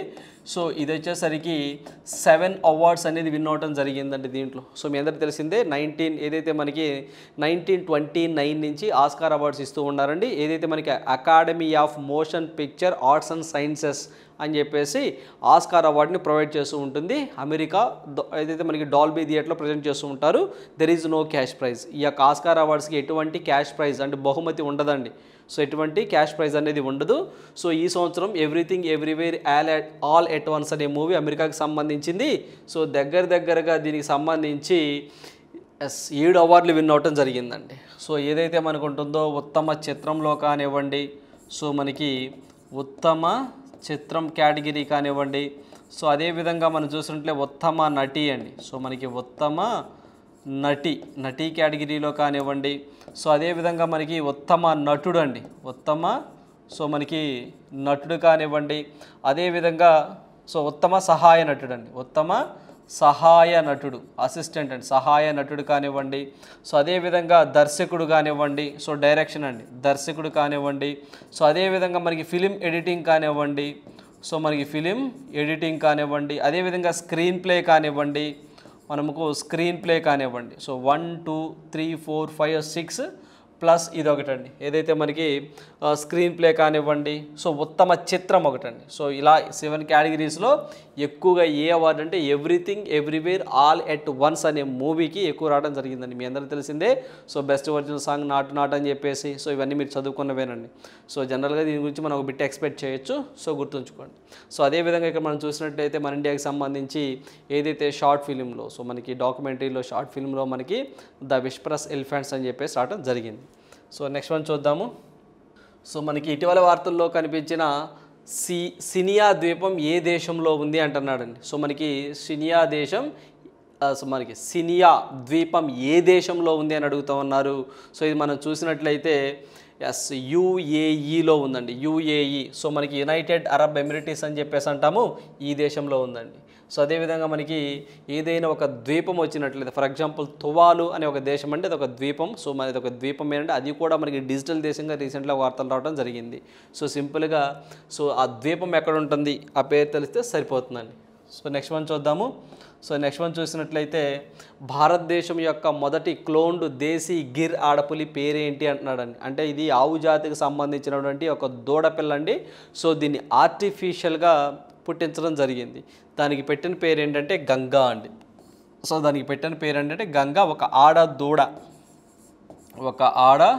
దూడ అండి. క్లోనింగ్ పద్ధతిలో సో దీనికి సంబంధించి ఏదైతే ఈ యొక్క దూడను ఉత్పత్తి చేయడానికి 3 జంతువుల యొక్క డిఎన్ఏని ఉపయోగించి దీన్ని తయారు చేశారండి. సో దాన్ని పెట్టిన పేరే గంగా. అదేవిధంగా చైనాకి సంబంధించి మనం రీసెంట్గా ఏదైతే మాయా అనే ఒక కుందేలు లాంటిదండి. సో మనకి ఏదైతే మాయా అని చెప్పేస్తా ఉంటామో, సో మనకి వైల్డ్ ఆర్కిటిక్ వూల్ఫ్ అని చెప్పేసి, సో దానికి చైనా ఊళ్ళో ఒక ఆర్టిఫిషియల్గా ఒక వూల్ఫ్ అండి, అంటే లైక్ మనకి ఒక మాయా, ఒక చిన్న దూడలాగా ఉంటుంది అది కూడా. సో దానికి పెట్టిన పేరేంటే మాయా అండి. సో మాయా, సో వైల్డ్ వూల్ఫ్ అని చెప్పేసి దాన్ని ఆర్టిఫిషియల్గా లాస్ట్ ఇయర్ అండి. సో మనకి చైనా వాళ్ళు దీన్ని కృత్రిమంగా తీసుకొచ్చారు, దానికి పెట్టిన పేరు మాయా. సో అదేవిధంగా మన భారతదేశం సంబంధించి ఇది హర్యానా దగ్గర అండి. సో ఎక్కడ ఎవరు పెట్టారంటే ఆడదూడ పేరు గంగా. సో నెక్స్ట్ వన్ చూద్దాము. సో నెక్స్ట్ వన్ చూసినట్లయితే సో భారత రాజ్యాంగంలోని ఏ ఆర్టికల్ జాతీయ షెడ్యూల్ కులాల కమిషన్ ఏర్పాటు గురించి తెలియజేస్తుందంటే 338 ఆర్టికల్ తెలియజేస్తుందండి. సో మీ అందరూ తెలిసిందే. సో మనకి షెడ్యూల్ క్యాస్ట్ అని చెప్పేసి అంటామండి. So it is a constitutional body. So it is a రాజ్యాంగబద్ధ సంస్థ అండి. సో మనకి రాజ్యాంగబద్ధ సంస్థ ఇది. సో దీనికి సంబంధించి ఏదైతే మనకి ప్రజెంట్ చైర్మన్గా, అంటే దీనికి సంబంధించి షెడ్యూల్ కుమార్ చైర్మన్గా ఎవరున్నారు అంటే మనకి విజయ్ సంప్లా అనే వ్యక్తి ఉండటం జరిగింది. జాతీయ షెడ్యూల్డ్ కులాలకు సంబంధించి, ఎస్సీకి సంబంధించి it is a constitutional body అని చెప్పేసి గుర్తుంచుకోండి. So article 338 deals about national schedule caste. Present Vijay Sampla గారు దానికి చైర్మన్గా ఉండటం జరిగింది. సో నెక్స్ట్ వన్ చూద్దాము. సో ప్రాథమిక హక్కులలో 44వ రాజ్యాంగ సవరణ ద్వారా దేన్ని తొలగించారు అంటే సో మనకి ఆస్తి హక్కును తొలగించారండి. సో మనకి అంతకుముందు ఆస్తి హక్కు అనేది ఫండమెంటల్ రైట్గా ఉండేది. సో దాన్ని తీసేసి ఏదైతే దీనికి సంబంధించి మనకి a new provision of article so మనకి ఆర్టికల్ 300A పెట్టడం జరిగిందండి. అంటే ఇప్పుడు ఒక చట్టబద్ధం చేశారు. సో అంతకుముందు ఫండమెంటల్ రైట్గా ఉండేది. సో దానివల్ల కొంత ఇబ్బందికర వాతావరణం ఉందని చెప్పేసి సో మనకి ఆర్టికల్ 300A అని చెప్పేసి ఒక చట్టబద్ధంగా దాన్ని కల్పించడం జరిగింది. సో దీనికి సంబంధించి ఈ 44వ రాజ్యాంగ సవరణ ద్వారా ఆస్తి హక్కును తీసేయడం జరిగింది. సో అదేవిధంగా 300A కింద యాడ్ చేయడం జరిగింది. సో నెక్స్ట్ వన్ చూద్దాము. సో నెక్స్ట్ వన్ చూసినట్లయితే 1978 ఆ టైంలో అండి. సో మనకి క్రింది వాటిలో మూలధన బడ్జెట్లో భాగం ఏది అంటున్నాడండి. అంటే క్యాపిటల్ సో మనకి క్యాపిటల్ బడ్జెట్ అని చెప్పేసి అంటారు. అంటే దీనికి సంబంధించి ప్రణాళికేతర మూలధన వ్యయం అంటామండి. అంటే నాన్ ప్లాన్డ్ క్యాపిటల్ ఎక్స్పెండిచర్ అని చెప్పేసి అంటామండి. సడన్గా ఏదైనా ఖర్చు పెట్టాలి అంటే సో మనము ఈ మూలధన బడ్జెట్లోంచి తీసి పెడతామంట. అది దాంట్లో భాగంగా ఉంటుంది. మిగతా ఎన్ని పన్ను రాబడి, ప్రత్యక్ష వ్యయము, పన్నేతర ఆదాయం అనేది మూలధన బడ్జెట్లోకి రావు. సో నెక్స్ట్ మనం చూసినట్లయితే టెండూల్కర్ కమిటీ నివేదిక 2011-12 దేని కొరకు రూపొందించబడిందంటే పేదరికం అండి. పావర్టీ ఎంత ఉంది అని చెప్పేసి సో తెలియటం కోసం. అప్పట్లో వాళ్ళు 21.9%గా ఉందని చెప్పేసి అప్పట్లో ఈ యొక్క కమిటీ చెప్పింది. సో అదేవిధంగా టెండూల్కర్ కమిటీ తర్వాత రంగరాజన్ కమిటీ అని చెప్పేసి ఇట్లా డిఫరెంట్ కమిటీస్ వచ్చినాయి పావర్టీ ఎలివేషన్ కోసము. సో అయితే పావర్టీ ఎంత ఉంది ఏంటి అని చెప్పేసి వీళ్ళు మెజర్మెంట్ చేస్తారనమాట. సో జనరల్గా దీనికి సంబంధించి ఇదైతే మనకు ఎస్టాబ్లిష్ చేసింది ఎప్పుడు అంటే ఈ యొక్క కమిటీని 2005లో ఎస్టాబ్లిష్ చేశారండి. సో మనకి ఎప్పుడు సబ్మిట్ చేశారంటే రిపోర్ట్ని 2009లో సబ్మిట్ చేయడం జరిగింది. ఎవరు వేశారు దీన్ని అంటే ఈ కమిటీని ప్లానింగ్ కమిషన్ అండి. అప్పట్లో ప్లానింగ్ కమిషన్ అనేది ఉండేది. ఆ ప్లానింగ్ కమిషన్ అనేది వేయడం జరిగింది. సో అదేవిధంగా రఘురామన్ రాజన్ కమిటీ సో మనకి రంగరాజన్ కమిటీ సో అవన్నీ వచ్చినాయండి తర్వాత. సో బాగా గుర్తుంచుకొని 2005లో వేస్తే సో మనకి 2009లో అది సబ్మిట్ చేసింది. సో ఈ నివేదికను బేస్ చేసుకునే మనకి దగ్గరగా 29.1% పేదరికం ఉందని చెప్పేసి అప్పట్లో సో ఇది చెప్పడం జరిగింది. సో నెక్స్ట్ వన్ చూద్దాము. సో నెక్స్ట్ వన్ చూసినట్లయితే సో మరి క్రింది వారిలో ఏ దేశంలోని జూమింగ్ సాగును లేదా కొనుంగు అని పిలుస్తారు?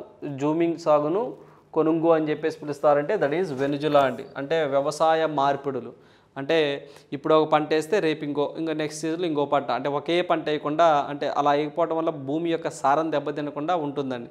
సో అట్లా దేన్ని పిలుస్తారంటే కొనుంగో అనే ఈ వ్యవసాయ పద్ధతులను ఎక్కడ పిలుస్తారంటే వెనుజులా అని చెప్పేసి గుర్తుంచుకోండి సరిపోతుంది. అదేవిధంగా షిఫ్టింగ్ వ్యవసాయము అని చెప్పేసి కూడా అంటారండి దీన్ని. సో నెక్స్ట్ వన్ చూద్దాము.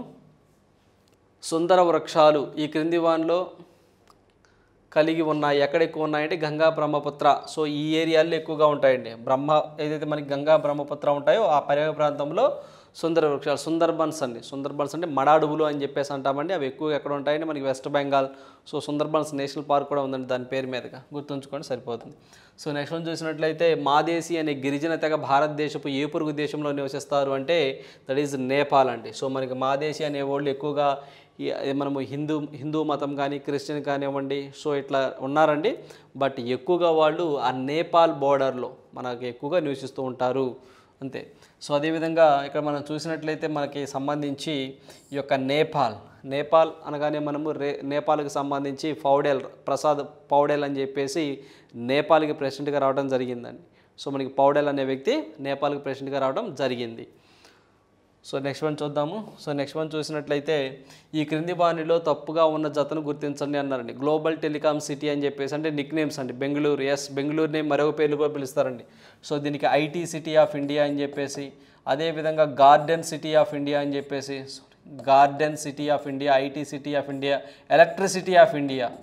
ఎలక్ట్రిక్ సిటీ ఆఫ్ ఇండియా అని చెప్పేసి సో వాటికి బెంగళూరుకి ఉన్నటువంటి పేర్లు అండి. అదేవిధంగా ముత్యాల నగరం పెరల్స్ అని చెప్పేసి ముంబై కాదండి, దట్ ఈస్ హైదరాబాద్ అని చెప్పేసి పిలుస్తాము. సో ఇది వచ్చేసరికి సెకండ్ ఆప్షన్ తప్పుగా ఉంది. రొయ్యల రాజధాని నెల్లూరు అంటాము. మహాబలిపురం ఎక్కడ ఉందంటే చెన్నై అని చెప్పేసి అంటామండి. సో ఇలా నిక్ నేమ్స్ కూడా మనం బాగా గుర్తుంచుకోవాలి. సో అదేవిధంగా మనం ఆంధ్ర ప్యారిస్ అని చెప్పేసి తెనాలి అంటాము. సో అదేవిధంగా ఆధ్యాత్మిక ప్రాంతం అంటే దక్షిణ కాశీ అని చెప్పేసి తిరుపతిని అంటాము. ఇలా డిఫరెంట్ పేర్లతో పిలుస్తాము. నిక్ నేమ్స్ అని చెప్పేసి కూడా మన ఎస్ఎస్సీలు ఎక్కువగా అడుగుతూ ఉంటారు. సో నెక్స్ట్ వన్ చూద్దాము. మహాత్మా గాంధీపై ఎవరి రచనలు తీవ్ర ప్రభావం చూపాయి అంటే మనము లియో టాల్స్టాయ్ అనే యొక్క రచనలు ఎక్కువగా ఈ యొక్క మహాత్మా గాంధీ మీద దాని యొక్క ప్రభావాన్ని చూపించాయండి. మహాత్మా గాంధీ మీద. అదేవిధంగా మహాత్మా గాంధీ గారికి మహాత్మా అనే బిరుదు ఎవరిచ్చారంటే మనకి ఏదైతే గీతాంజలి రచించినటువంటి మనకి గురుదేవ్ అని చెప్పేసి అంటారు, రవీంద్రనాథ్ ఠాగూర్ గారండి, రవీంద్రనాథ్ ఠాగూర్ గారికి ఇచ్చారు. అదేవిధంగా రవీంద్రనాథ్ ఠాగూర్ గారిని గురుదేవ్ అంటారండి, అది ఎవరు ఇచ్చారంటే మహాత్మా గాంధీకి ఇచ్చారు. సో ఆయన్ని ఎట్లా పిలిస్తే ఆయన అలా పిలుచుకున్నారండి. సో గుర్తుంచుకోండి, ఇక్కడ టాల్స్టాయ్ యొక్క రచనలు మహాత్మా గాంధీ మీద బాగా తీవ్ర ప్రభావాన్ని చూపాయి. సో నెక్స్ట్ వన్ చూసినట్లయితే ఈ క్రింది వారిలో ఆజాద్ హింద్ ఫౌజ్ స్థాపకుడు ఎవరు అని చెప్పేసి అడుగుతున్నారు. సుభాష్ చంద్రబోస్ అండి. సో మీ అందరికీ తెలిసిందే నేతాజీ సుభాష్ చంద్రబోస్ గారు అని చెప్పేసి నాకు రక్తాన్ని ఇవ్వండి మీకు స్వతంత్రం తెస్తాను అని చెప్పిన వ్యక్తి ఆయనే. సో అదే జై హింద్ అని ఒక నినాదాన్ని ఇచ్చింది కూడా ఆయనే. సో ఇతను ఏదైతే మనకి ఈయన యొక్క పుట్టినరోజు సందర్భంగా సో మనకి రీసెంట్గా అండమాన్ నికోబార్ ఐలాండ్లో మనకి 21 దీవులకి ఆయన పేర్లు పెట్టడం జరిగిందండి. పర్టికులర్గా రాస్ ఐలాండ్ అని చెప్పేసి ఒక ఐలాండ్ ఉంటుంది, అక్కడ సుభాష్ చంద్రబోస్ యొక్క మ్యూజియాన్ని కూడా అక్కడ పెట్టాలని చెప్పేసి సో ఒక ప్రపోజల్ అయితే తీసుకురావడం జరిగిందండి. సో గుర్తుంచుకోండి, దీనికి సంబంధించి సుభాష్ చంద్రబోస్ గారు ఆజాద్ హింద్ ఫౌజ్ అని చెప్పేసి గుర్తుంచుకోండి. సో నెక్స్ట్ వన్ చూసినట్లయితే మహాజన పదాల పాలకులు భూమి శిస్తును ఎంత శాతం వరకు వసూలు చేసేవారు అంటే సో మనకి 1/6గా వసూలు చేసేవారండి. సో మనకి 1/6గా వసూలు చేసేవారు.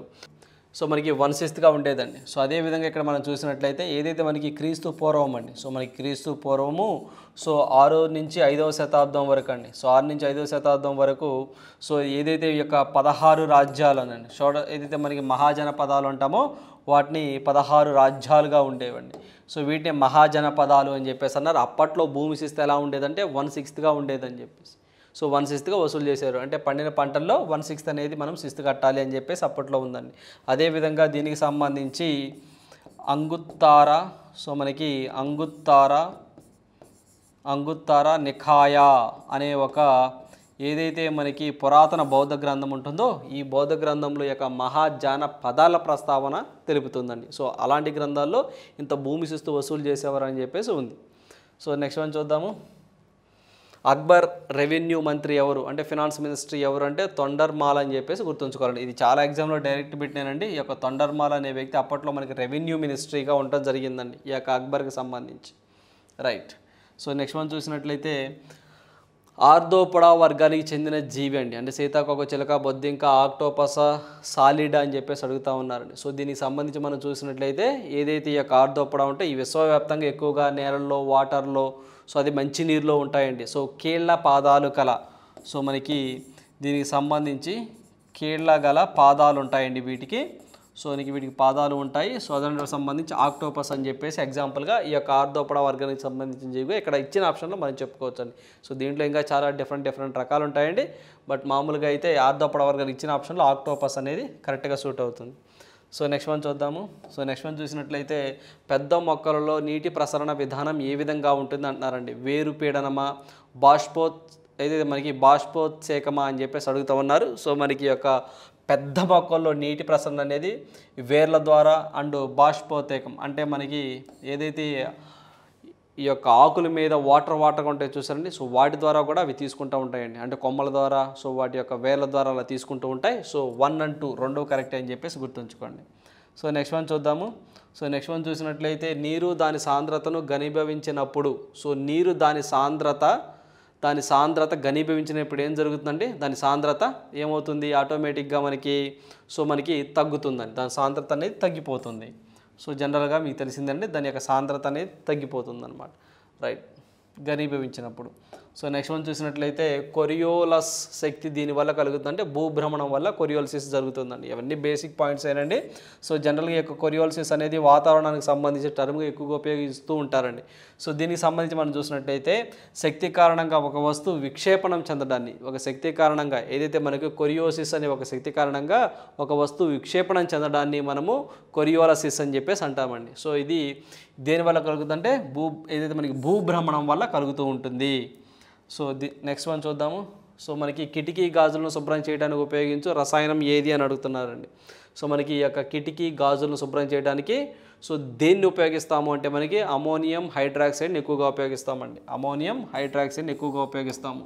ఈ కిటికీ గాజులకు సంబంధించి వాటిని శుభ్రం చేయాలంటే దాంట్లో ఒక లిక్విడ్ ఉంటుంది. ఏ లిక్విడ్ అంటే అమోనియం హైడ్రాక్సైడ్. సో గుర్తుంచుకోండి సరిపోతుంది. Select the most appropriate word for the given group of words. One word substitution అనుకోవచ్చండి. ఒక సెంటెన్స్ ఇస్తారు, ఆ సెంటెన్స్ని స్టడీ చేసి దానికి సూటబుల్ వర్డ్ ఏంటో కనుక్కోవాలి. వన్ వర్డ్ సబ్స్టిట్యూషన్స్ అని అంటాం దీన్ని. Something that can be carried easily, తేలికగా మోయగలిగినది, ఒక చోట నుంచి ఇంకో చోటకి ఈజీగా తీసుకెళ్ళగలిగేదాన్ని పోర్టబుల్ అని అంటారు. పోర్టబుల్ టీవీ అంటాం. పోర్టబుల్ టీవీ అంటే ఒక చోట నుంచి ఒక చోటకి ఈజీగా టీవీని మోసుకెళ్ళచ్చు, దాన్నే పోర్టబుల్. పోర్ట్ అంటే ఒక దగ్గర నుంచి ఒక దగ్గరికి మారటం, పోర్ట్.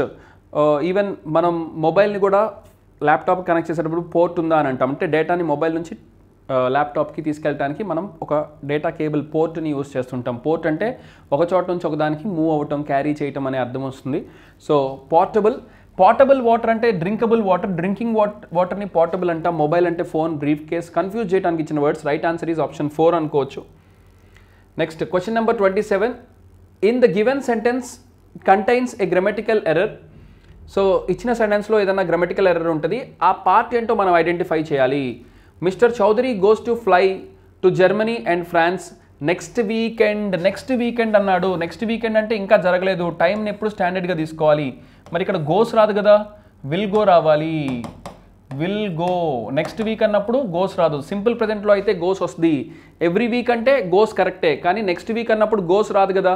సో రైట్ ఆన్సర్ ఏంటంటే గోస్ తీసేసి విల్ గో తీసుకోవాలి. సో ఎర్రర్ ఎక్కడుంది అంటే గోస్ ఎక్కడుంటే అక్కడ. So right answer option C. దీనిలో తప్పు ఉంది అని కనిపెట్టాలి. మనకి కానిస్టేబుల్ ఎగ్జామ్లో అడిగే వే ఆఫ్ క్వశ్చనింగ్కి, ఎంటీఎస్లో అడిగే వే ఆఫ్ క్వశ్చనింగ్కి కొంచెం డిఫరెన్స్ ఉంటుంది, కానీ ఇది టెన్సెస్కి సంబంధించిన correction of sentence. Way of questioning మారినా కూడా టెన్స్ మారదు, కాబట్టి మనం ఈజీగా ఐడెంటిఫై చేయొచ్చు.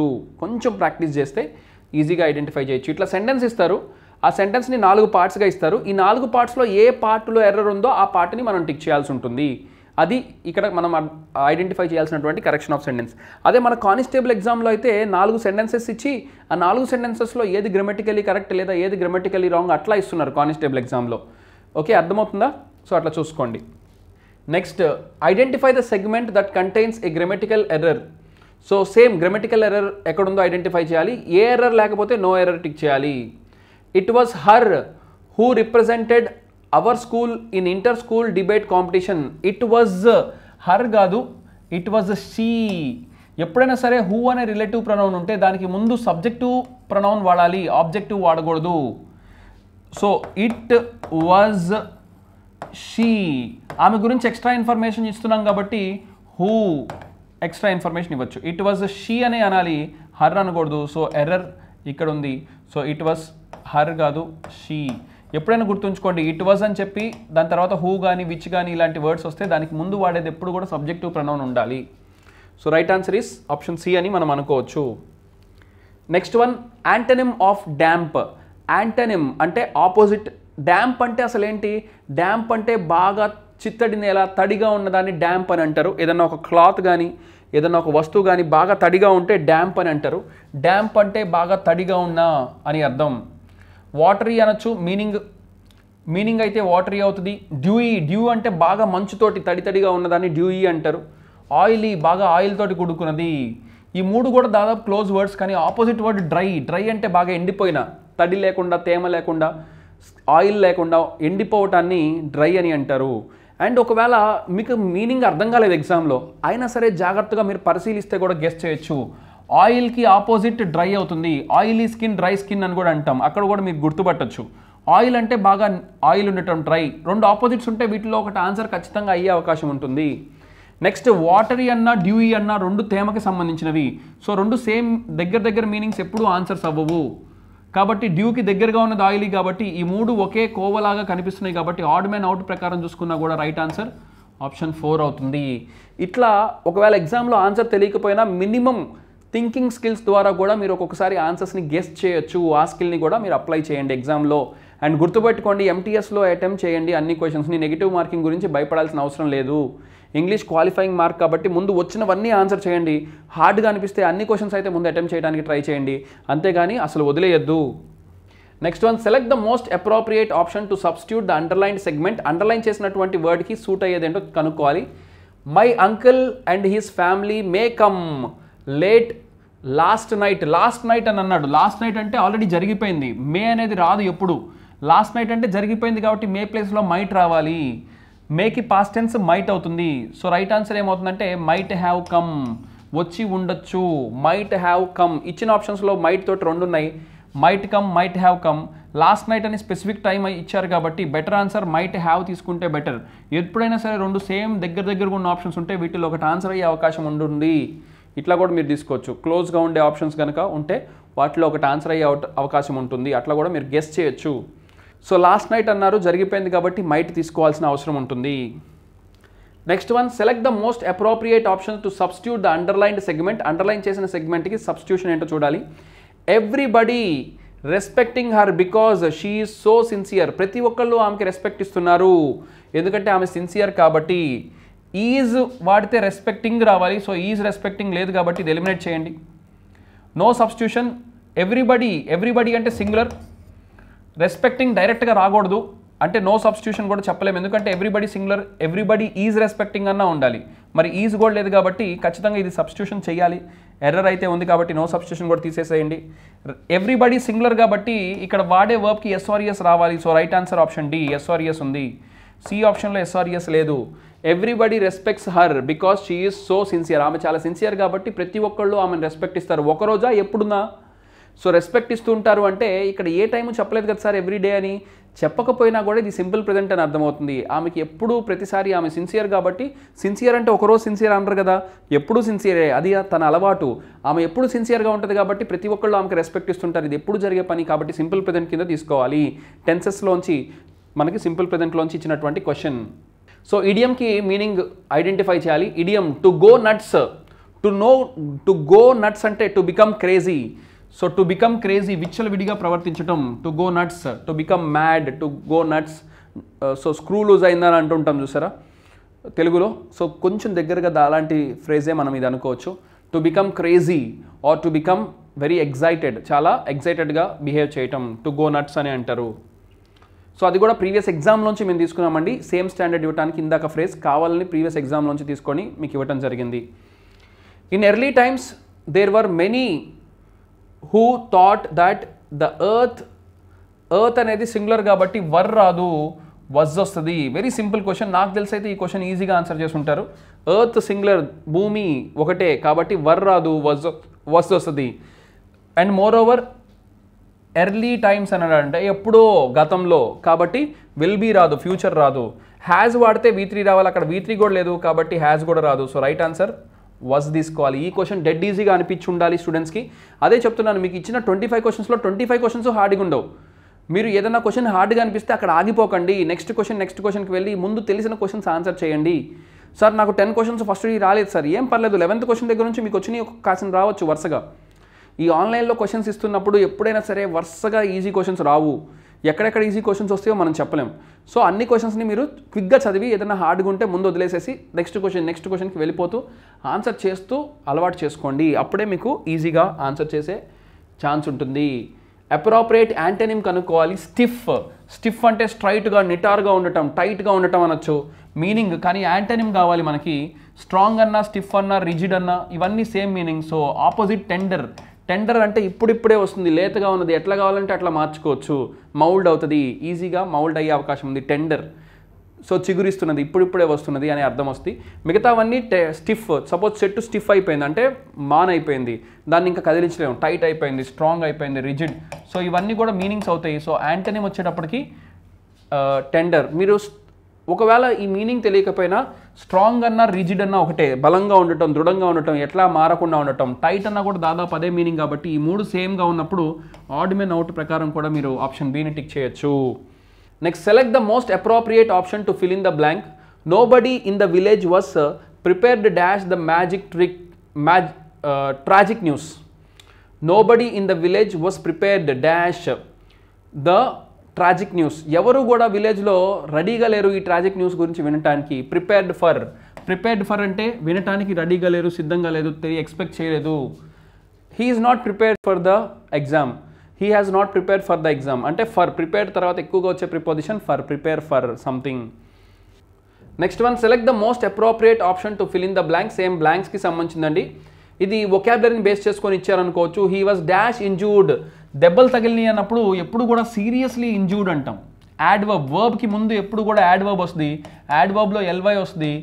సో వర్బ్కి ముందు యాడ్వర్బ్ వచ్చే అవకాశం ఉంటుంది. యాడ్వర్బ్కి ఎల్వై ఉంటుంది. అయితే ఇక్కడ 3 వర్డ్స్లో ఎల్వై ఉంది, 4 వర్డ్స్లో ఎల్వై ఉంది. మరి 4 వర్డ్స్లో ఎల్వై ఉంది. మోస్ట్ అప్రోప్రియేట్ ఆన్సర్ ఏంటి అంటే ఇంజురీస్ని ఎప్పుడు సీరియస్లీ ఇంజూర్డ్ అంటారు. అంటే చాలా తీవ్రమైన గాయాలయ్యాయి, గట్టిగా దెబ్బలు తగిలాయి, సీరియస్లీ ఇంజూర్డ్. సింప్లీ ఇంజూర్డ్ అనకూడదు. సో చిన్న దెబ్బలు తగిలినా త్వరగా రికవర్ అయ్యాడు, బట్ రికవర్డ్ సూన్ అంటే సీరియస్గా ఇంజూర్ అయినా త్వరగా రికవర్ అయ్యాడు. బట్ అనేది అంటే నెగిటివ్ సెన్స్లో వాడుతున్నట్టు, కాబట్టి రైట్ ఆన్సర్ సీరియస్లీ తీసుకోవాలి. సింప్లీ అంటే తేలిగ్గా ఇంజూరీస్ అయినాయి, బాగా రికవర్ అయ్యాడు అని అనలేం కదా.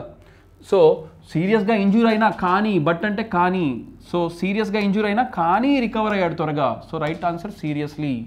డైరెక్ట్లీ హార్డ్లీ అసలు సంబంధం లేదు, హార్డ్లీ అంటే నెగిటివ్ సెన్స్, సో ఇది కూడా రాదు.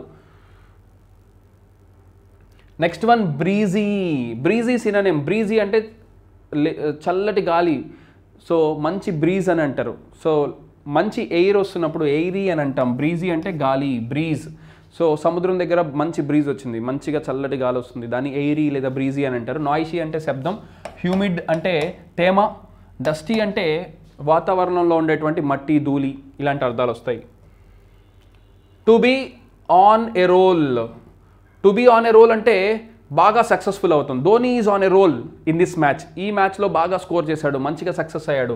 To be on roll, to become experiencing and successful period, మంచిగా సక్సెస్ రావటం. Next one synonym of the word pompous. Pompous or pamper అంటే పొగట్టం, కీర్తించటం.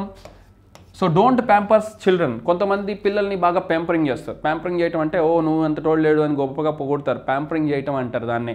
ప్యాంపరింగ్ చేయటం లేదా ప్యాంపర్స్ అని అనొచ్చు. అంటే బూస్ట్ఫుల్, గొప్పగా పొగట్టం అనే అర్థం వస్తుంది. హంబుల్ అంటే వినయంగా ఉండటం. డల్ అంటే చాలా నీరసంగా. మూడెస్ట్ ఆర్ మోడెస్ట్ అని అంటాం. మోడెస్ట్ అంటే సందర్భాన్ని తగ్గట్టుగా, ఒక్కోసారి హ్యాపీగా ఉంటారు, ఒక్కొక్కసారి సందర్భానుసారంగా ఉచితంగా ప్రదర్శిస్తుంటారు. So right answer is boastful అని మనమైతే తీసుకోవచ్చు. Next select the most appropriate word for the given group of words. One word substitution అండి ఇది కూడా. A person's entire collection of clothes. బట్టలు వేసుకునేటువంటి ఆ బట్టల యొక్క క్లోత్స్ యొక్క కలెక్షన్ని వార్డ్రోబ్ అని అంటాం. సో ఇంట్లో ఉండేటువంటి ఆ బట్టలన్నీ అల్మార్లో పెడతారు చూసారా, సో ఆ ఏరియా లేదా ఏదైనా కబోర్డ్స్లో పెడుతుంటాం. సో వాటిని వార్డ్రోబ్ అని అంటాం. మనకు కన్ఫ్యూజ్ చేయడానికి మిగతా వర్డ్స్ ఇచ్చారు. డౌరీ అంటే ఒక వ్యక్తికి జనరల్గా మగవాళ్ళకి లేదా గతంలో ఆడవాళ్ళకు కూడా పెళ్ళప్పుడు ఇస్తూ ఉండేవాళ్ళు, దాన్ని డౌరీ అని అంటాం. సో ఇప్పుడు డౌరీ అనేది కంప్లీట్లీ ప్రొహిబిటెడ్ చట్టరీత్యా. నెక్స్ట్ షాప్, ఏదన్నా ఒక కొట్టు, కిరాణా కొట్టు లేకపోతే ఏదన్నా ఒక దుకాణం అని అంటాం. అటైర్ అంటే ఒక వ్యక్తి వేసుకునేటువంటి దుస్తుల్ని అటైర్ అని అంటాం. మనం వేసుకున్నటువంటి దుస్తుల్ని అటైర్ అని తీసుకోవచ్చు. Next select the incorrectly spelt word. Fulfil. FUL single L వస్తుంది. FUL FIL. Fulfil double L రాదు, సింగిల్ ఎల్ వస్తుంది. సో ఇన్కరెక్ట్లీ స్పెల్ట్ వర్డ్ ఏ ఫుల్ఫిల్ అనాలి. Select the most appropriate option in the fill in the blanks. Everyone without dash voted for a holiday. Without exception. ప్రతి ఒక్కళ్ళు ఓటేశారు, ఎవరిని మినహాయించకుండా. అంటే ప్రతి ఒక్కళ్ళు ఓటేశారని అర్థం. వితౌట్ ఎగ్జెంప్షన్ అంటే ఎవరు మినహాయించలేదు, అందరూ వేశారు. Without exemption. ఒమిషన్ అంటే తీసివేయటం. వితౌట్ ఒమిషన్ ఓట్ అనకూడదు. Everyone without omission voted. So everyone without omission. Omission అంటే తీసివేయటం, సో అది రాదు. ఎగ్జెంప్షన్ అంటే మినహాయింపు లేకుండా అనేది perfect word. Vocabulary point of వ్యూలో ఆలోచించాలి. యాక్సెప్టెన్స్ అంటే ఒప్పుకోవటం. Everyone without acceptance. ప్రతి ఒక్కళ్ళు అంగీకరించకుండా ఓటేశారు. అంగీకరించకుండా ఓటేసేది ఏంటి? ఒకటి నెగిటివ్ ఒకటి పాజిటివ్ తీసుకోలేం కదా, సో అది తీసుకోకూడదు. Everyone without impression. ఇంప్రెషన్ లేకుండా ఓటేశారు, ఇది కూడా మీనింగ్లెస్. కన్ఫ్యూజ్ చేయడానికి ఇచ్చారు, క్లోజ్గా అనిపిస్తాయి ఈ వర్డ్స్ కూడా. ఒక్కొక్కసారి ఫస్ట్ టైం చదివితే మిగతా వర్డ్స్ కూడా కరెక్టే అనిపించే అవకాశం ఉంటుంది, అలాంటి వర్డ్స్ ఇచ్చారు. ఇది కూడా ప్రీవియస్ క్వశ్చన్ పేపర్లోంచి తీసుకున్నది. Exemption is right answer. Option C తీసుకోవచ్చు. నెక్స్ట్ వన్, ఎస్ ఇది కూడా గ్రామటికల్ ఎర్రర్ ఎక్కడుందో దాన్ని ఐడెంటిఫై చేయాలి. Your essay is good. Excepting for అనకూడదు, ఎక్సెప్ట్ ఫర్ అనాలి. ఎక్సెప్టింగ్ ఫర్ అనేది ఎప్పుడు రాదు, except for the spelling. Essay అంతా బాగా రాసావు కానీ అక్కడక్కడ చిన్న గ్రామటికల్ స్పెల్లింగ్ మిస్టేక్స్ ఉన్నాయి. So your essay is good except, దీనికి తప్ప మినహాయించి ఎక్సెప్ట్ ఫర్. యూసేజ్లో ఎర్రర్ అనమాట అది. దానికి గ్రామర్ ఏం అవసరం, జస్ట్ పదాల యూసేజ్ గురించి తెలుసుకోవాలి ఇందాకటి క్వశ్చన్కి. Next 44, select the most appropriate option to fill in the blank. Dash respected warnings repeated warnings, he still comes late. రిపీటెడ్గా వార్నింగ్స్ ఇస్తున్నా అతను లేట్గా వస్తున్నాడు. నాకు తెలిసి ఈ క్వశ్చన్ అందరూ ఈజీగా ఆన్సర్ చేసి ఉంటారు. ఇన్ స్పైట్ ఆఫ్ అయినప్పటికీ, ఇన్ స్పైట్ ఆఫ్ అని తీసుకోవాలి. ఇన్ స్పైట్ ఆఫ్ అయినప్పటికీ, అతనికి రిపీటెడ్ వార్నింగ్స్ ఇచ్చినప్పటికీ, ఇన్ స్పైట్ ఆఫ్ అతను ఇంకా లేట్గానే వస్తున్నాడు అంటే ఎన్ని వార్నింగ్స్ ఇచ్చినా ఇంకా అదే చేస్తున్నాడు. ఇన్ స్పైట్ ఆఫ్ అయినప్పటికీ, ఈవెన్ దో రిపీటెడ్ వార్నింగ్స్ అనకూడదు, even though he gave repeated warnings, ఇక్కడ ఏదైనా ఎక్స్ట్రా వర్డ్ ఉండాలి. ఇన్ ఆర్డర్ టు కాబట్టి అని అర్థం, ఇది కూడా రాదు. In order to achieve something you have to come fast. In order to అంటే ఇది చేయటానికి, in order to become successful you have to practice more. In order to ఇలా చేయటానికి. ఇన్ కేస్ ఆఫ్ అయినట్లయితే, in case of working hard you will get success. నువ్వు బాగా కష్టపడితే నీకు సక్సెస్ వస్తుంది. ఇన్ కేస్ ఆఫ్ ఇలా చేస్తే అని వస్తుంది, in case of. Next select the incorrectly spelt word. Divine దైవత్వం కరెక్టే, ఇది. డైవ్ దూకటం, డివోట్ అంకిత భావంతో ఉండటం అన్నీ కరెక్టే. అయితే ఫోర్త్ ఆప్షన్ DIVIDE ఇది ఎర్రర్. DI వస్తుంది, DE కాదు. సో DI రాయాలి. పలికేటప్పుడు డివైడ్ అని అంటాం కానీ I రాస్తాం. సేమ్ డివైన్ కూడా అంతే, I వస్తుంది, DIVIDE. So incorrectly spelt word. Next cloze test passage అండి. సో మధ్యలో బ్లాంక్స్ ఉంటాయి, మనం జాగ్రత్తగా చదివి బ్లాంక్స్ని ఫిల్ చేయాలి. We set sail the very next day and cruised from island to island. ఒక ఐలాండ్ నుంచి ఇంకొక ఐలాండ్కి వెళ్ళాము. Cruised from island to island in the fine weather అంటే we set sail every next day, ప్రతి తర్వాత రోజు మేము సెయిల్ అయ్యాము ఒక చోట నుంచి ఒక చోటకి అని చెప్తున్నాడు. అంటే ఇక్కడ ఒక ప్రయాణం గురించి చెప్తున్నారు. ఈ క్లాజెట్ ప్యాసేజ్ కూడా యాజ్ ఇట్ ఈస్ ప్రీవియస్ ఒక ఎగ్జామ్లో ఇచ్చిన దాన్ని, SSC MTSలో ఇచ్చిన దాన్ని తీసుకొచ్చి మీకు ఇచ్చాము. సో దట్ మీకు ప్రీవియస్ ఎగ్జామ్ స్టాండర్డ్ ఎలా ఉంటుందో తెలియటానికి అని చెప్పి ఆ ప్రయత్నం చేశాము. So dash we landed, we found a crowd of merchants and clients eager dash business with us. At last we came to dash peaceful island with no signs of human dash. It was a lovely peace, white green tree, lovely place with green trees, brightly dash birds and cool running streams. I roamed around and found a pleasant spot to eat the lunch that I had bought with me. సో ఒక పిక్నిక్కి వెళ్ళినటువంటి వ్యక్తి రాసినటువంటి ఒక చిన్న paragraph అనుకోవచ్చు ఇది. So we set sail the very next day and cruised from island to island in the fine weather dash wherever ఎక్కడికి వెళ్ళినా, వేరెవర్ వీ ల్యాండెడ్ ఎక్కడికి వెళ్ళినా, వాట్ ఎవర్ కాదు వాట్ ఎవర్ వీ డూ చేసిన పని అంటారు. కానీ ఎక్కడికి ల్యాండ్ అయినా, ఎక్కడికి వెళ్ళినా, మర్చెంట్ ఎక్కడికో వెళ్ళాడు అంటున్నాడు కాబట్టి వేరెవర్. హౌ ఎవర్ అంటే ఏది ఏమైనా, సో ఇది కూడా రాదు. సమ్వేర్ అంటే ఎక్కడికో అని అర్థం వస్తుంది. ఒక చోట నుంచి ఒక చోట కానీ స్పష్టంగా చెప్తున్నారు కాబట్టి వేరెవర్ అని తీసుకోవాలి. Wherever we landed we found a crowd of merchants and clients eager to do business. Eager అంటే ఆదృతగా ఉన్నారు నాతోటి బిజినెస్ చేయడానికి. To do business, to business అని కూడా అనకూడదు, టు డూ బిజినెస్ కూడా కాదు, ఈగర్ డూ బిజినెస్. ఇది ఈజీగానే ఆన్సర్ చేసి ఉంటారు నాకు తెలిసి, స్టూడెంట్స్ చాలా ఈజీగా ఆన్సర్ చేసి ఉంటారు. With us at last we came to dash peaceful island. A peaceful island, ఒక పీస్ఫుల్ ఐలాండ్. చివరికి ఎక్కడికి వెళ్ళినా బిజినెస్ మ్యాన్ ఫుల్గా ఉన్నారు కానీ ఒక చోట మాత్రం చివరికి ఒక పీస్ఫుల్ ఐలాండ్కి వెళ్ళాము. With no signs of human, అక్కడ ఎవరు మనుషులు లేరు.